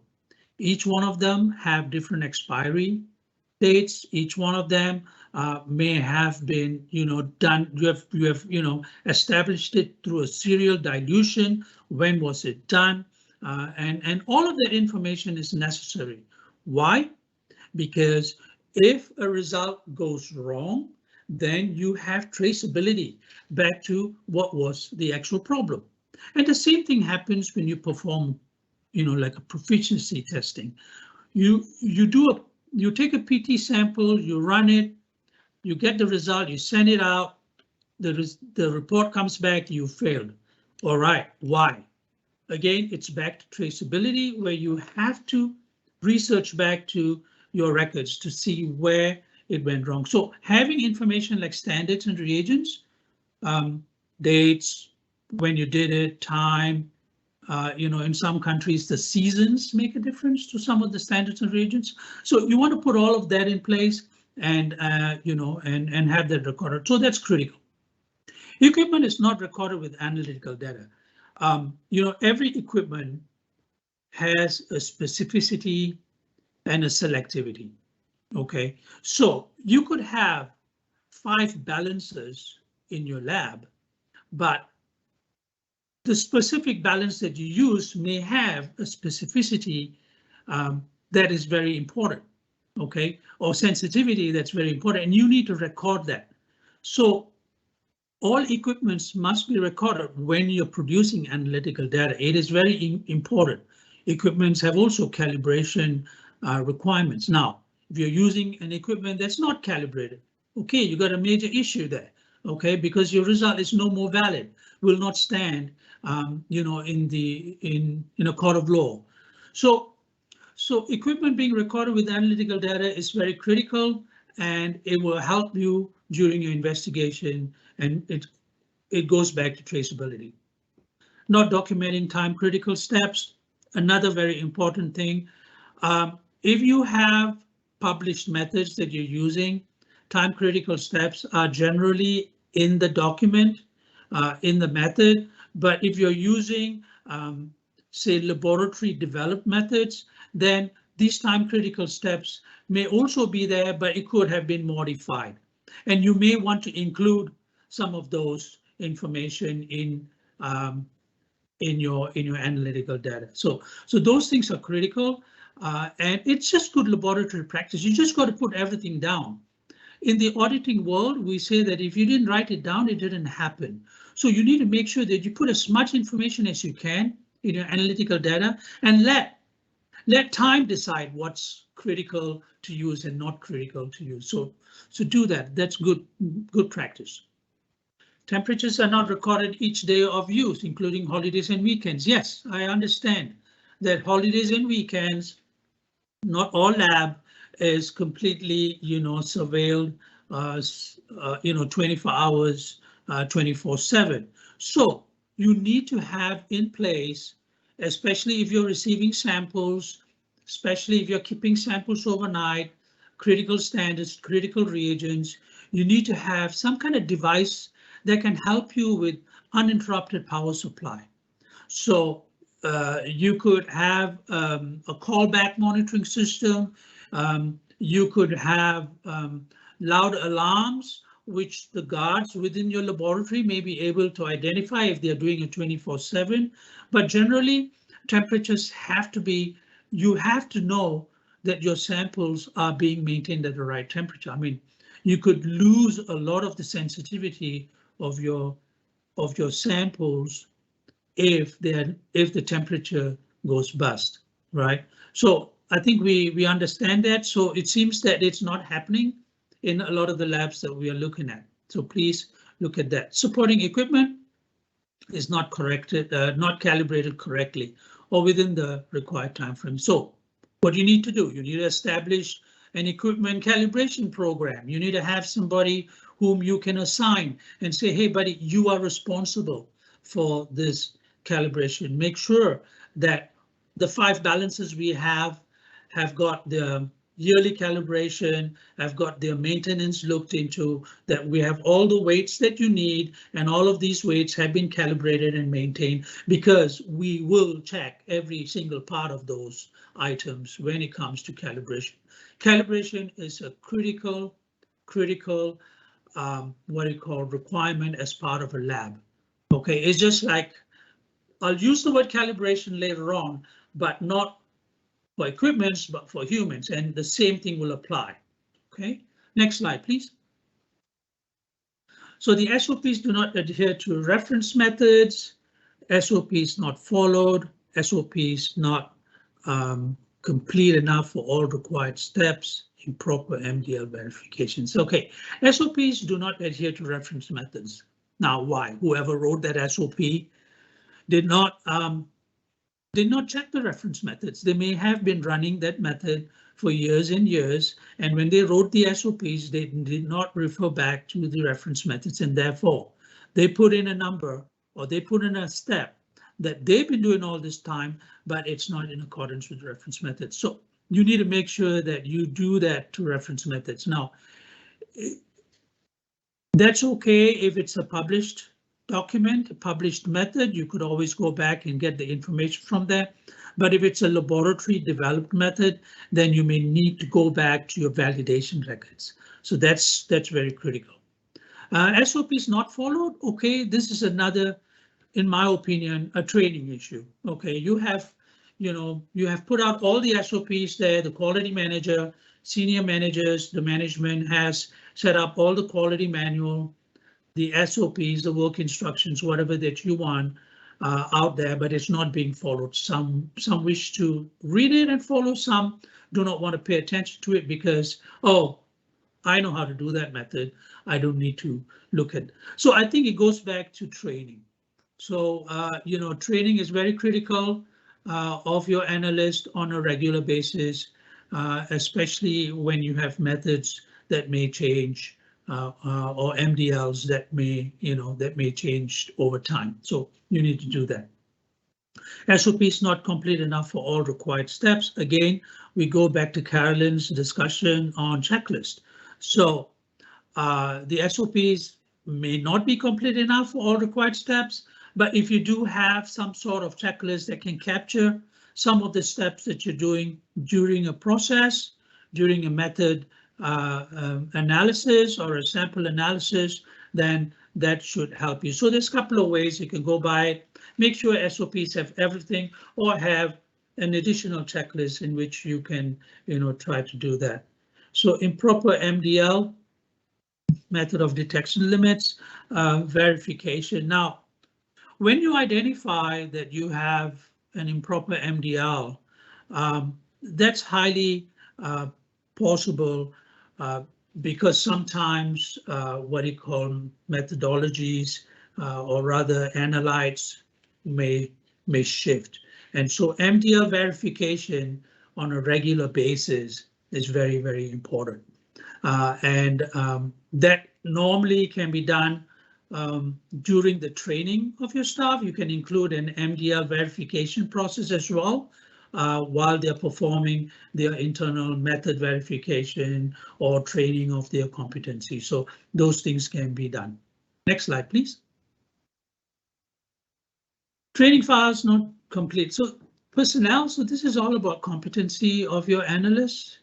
Yes, training files not complete. Now, I know it's kind of a boring topic, but it's a critical topic. Training files not complete. New methods are added on. You have to ensure the quality manager or whoever is responsible has to ensure training files are kept up with in speed with the methods that you are performing in your lab.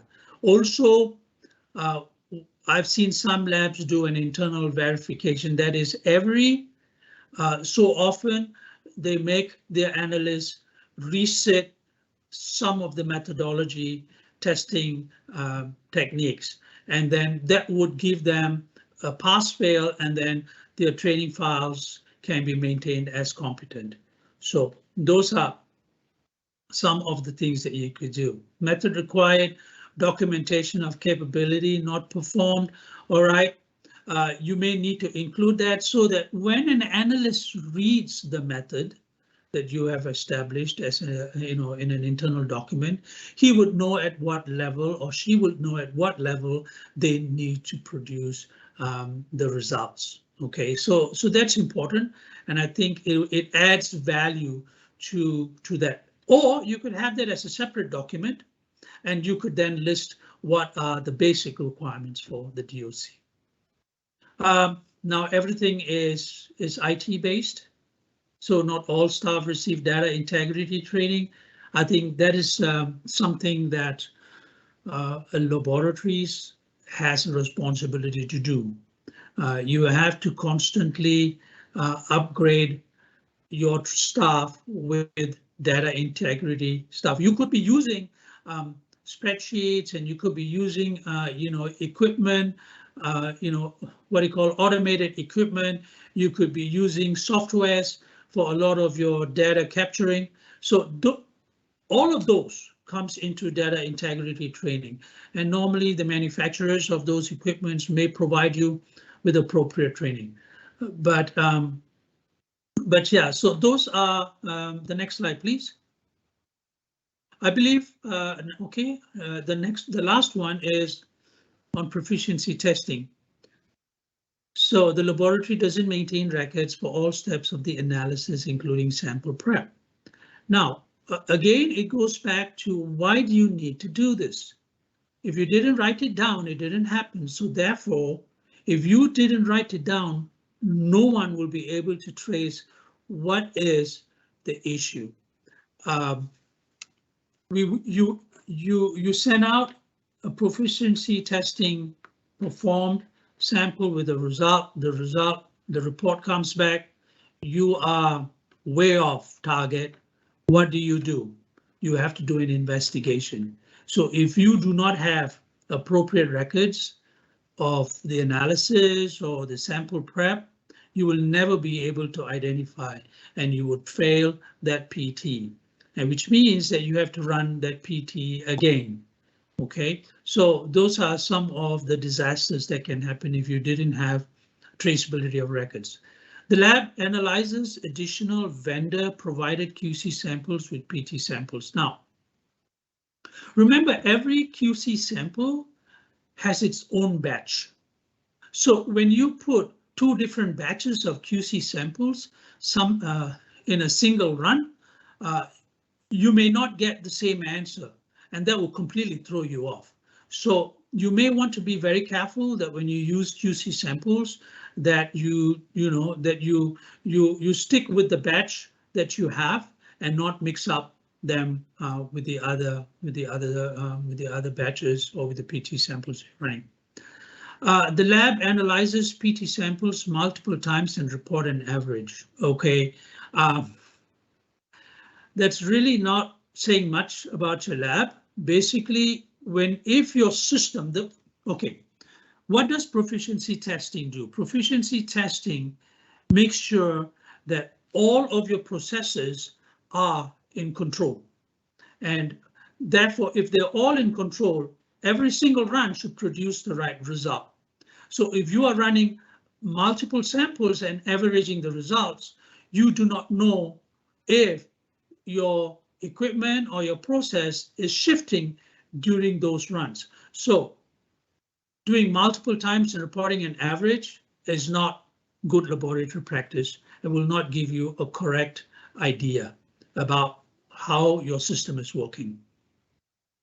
Lab management performs PT analysis instead of routine analysis. So what happens is that two things can happen here. One is if they get a PT sample, you could get the manager of the lab coming down and moving everybody aside and saying, hey, I'm running this PT sample because I don't want it to be wrong. So that should not be the case. The second thing is that you specifically run the PT sample outside your routine analysis. That again does not give you a true picture of what's actually happening within your laboratory. So you should put your PT samples along with your samples, along with all of your QC runs when you do it, so that you can then tell whether the sample results that's coming out is correct. OK, and you could tell that the PT analysis, therefore, the result coming out will be correct. So therefore, it's necessary to run it during the routine analysis. Yep. Thank you, Duncan. Next slide, please. Oh, OK. So those are the common findings that we have been seeing. I mean, of course, there are more. There are more like, kind of outlier findings, like little kind of thing here, kind of thing there. But when we looked at all of our findings, these were some of the ones that are popping up in more than 4 or 5 labs at a time. So I hope it has been helpful, and I'm happy to answer any questions. Thank you very much. Duncan, take it away, please. Awesome. Thank you so much, Duncan. You're still muted, so I don't want to cut you off. I see that you're talking though. I'll just go ahead and pose questions. You guys want to figure out who's going to answer them. I'll just read them out to you as they show up here. So the first one we got was, are online temperature recorders acceptable? online temperature recorder, is it acceptable? Yes, it is, but again, it all depends on the criticality of the temperature for that particular method. So yes, of course, the online is good because it can capture some of your weekend lapses if there are, or holiday lapses, and then you can then try to investigate if there is gaps in those. Yes, thank you. Okay, and here's another one. I think this is a quote from one of your slides that says the lab analyzes additional vendor provided QC samples with PT samples. Please elaborate on why this is not allowed. Okay, so additional vendor. Now, as I mentioned earlier, what you call every single QC sample that comes from a vendor or from the same vendor is done in different batches. Right, they are what you call they are produced, they are what you call created, they are mixed, and they have been tested for that particular batch, and that batch comes with a certificate of analysis value. So if you mix that with another QC sample from another vendor, or even from the same vendor, the batches may not be may not give you the correct answer. So, you know, if you can see what I'm saying, it's like using two different. It's like using the same reference material for two different equipments, right? Sometimes what you call two different reference materials for the same equipment may not be in sync, because there is an uncertainty of measurement that's involved in there, and there could be variations. So we recommend that you do not add additional vendor samples in there. Stick to the normal regime.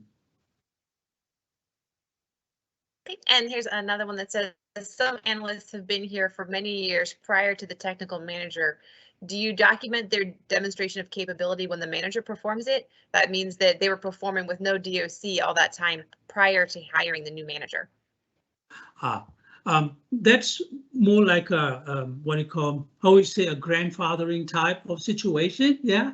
So in situations like that, you don't have a choice, but the new manager that comes on board, he understands the that particular personnel has vast years of experience and can actually validate his competency at that point, and say all of his past experience gives him the authority to continue to perform. However, that doesn't stop there. The new manager must also ensure that consistently new training is being given, so that to ensure that that particular individual is upgraded at all times. So, yes. Great, thank you. I'm going to give everyone just a minute to type in any additional questions if they have any. If not, I want to first of all thank you both for such a great, informative presentation. It was full of lots of gold nuggets of information for labs to use. I really appreciate that. And to all of our attendees, if you've liked hearing that presentation, make sure you keep coming back, because we're going to have several of these presentations over the course of the conference to gather some information to hopefully make your lives easier as you move towards T&I compliance. Looks like that there are no other questions. So with that, I'd like to thank all of our presenters for making today such a wonderful, great intro to our conference. And we would like to welcome you guys all back tomorrow. Remember, when you join, there's a unique link for each day. So make sure that you click on the correct day to join the conference properly. And we will see you back here tomorrow morning at 9 a.m. As well, I'd like to remind everyone, Carolyn, Stacey, and Katie are all on Slack, along with several of our ELAP staff. So if you have questions, it's a great place to go meet up and join conversation and get some questions answered. So with that, I hope you all have a wonderful afternoon, and we will see you back tomorrow morning. Okay, thank you very much, Jennifer. Thank you. You did a fantastic job. Thank you.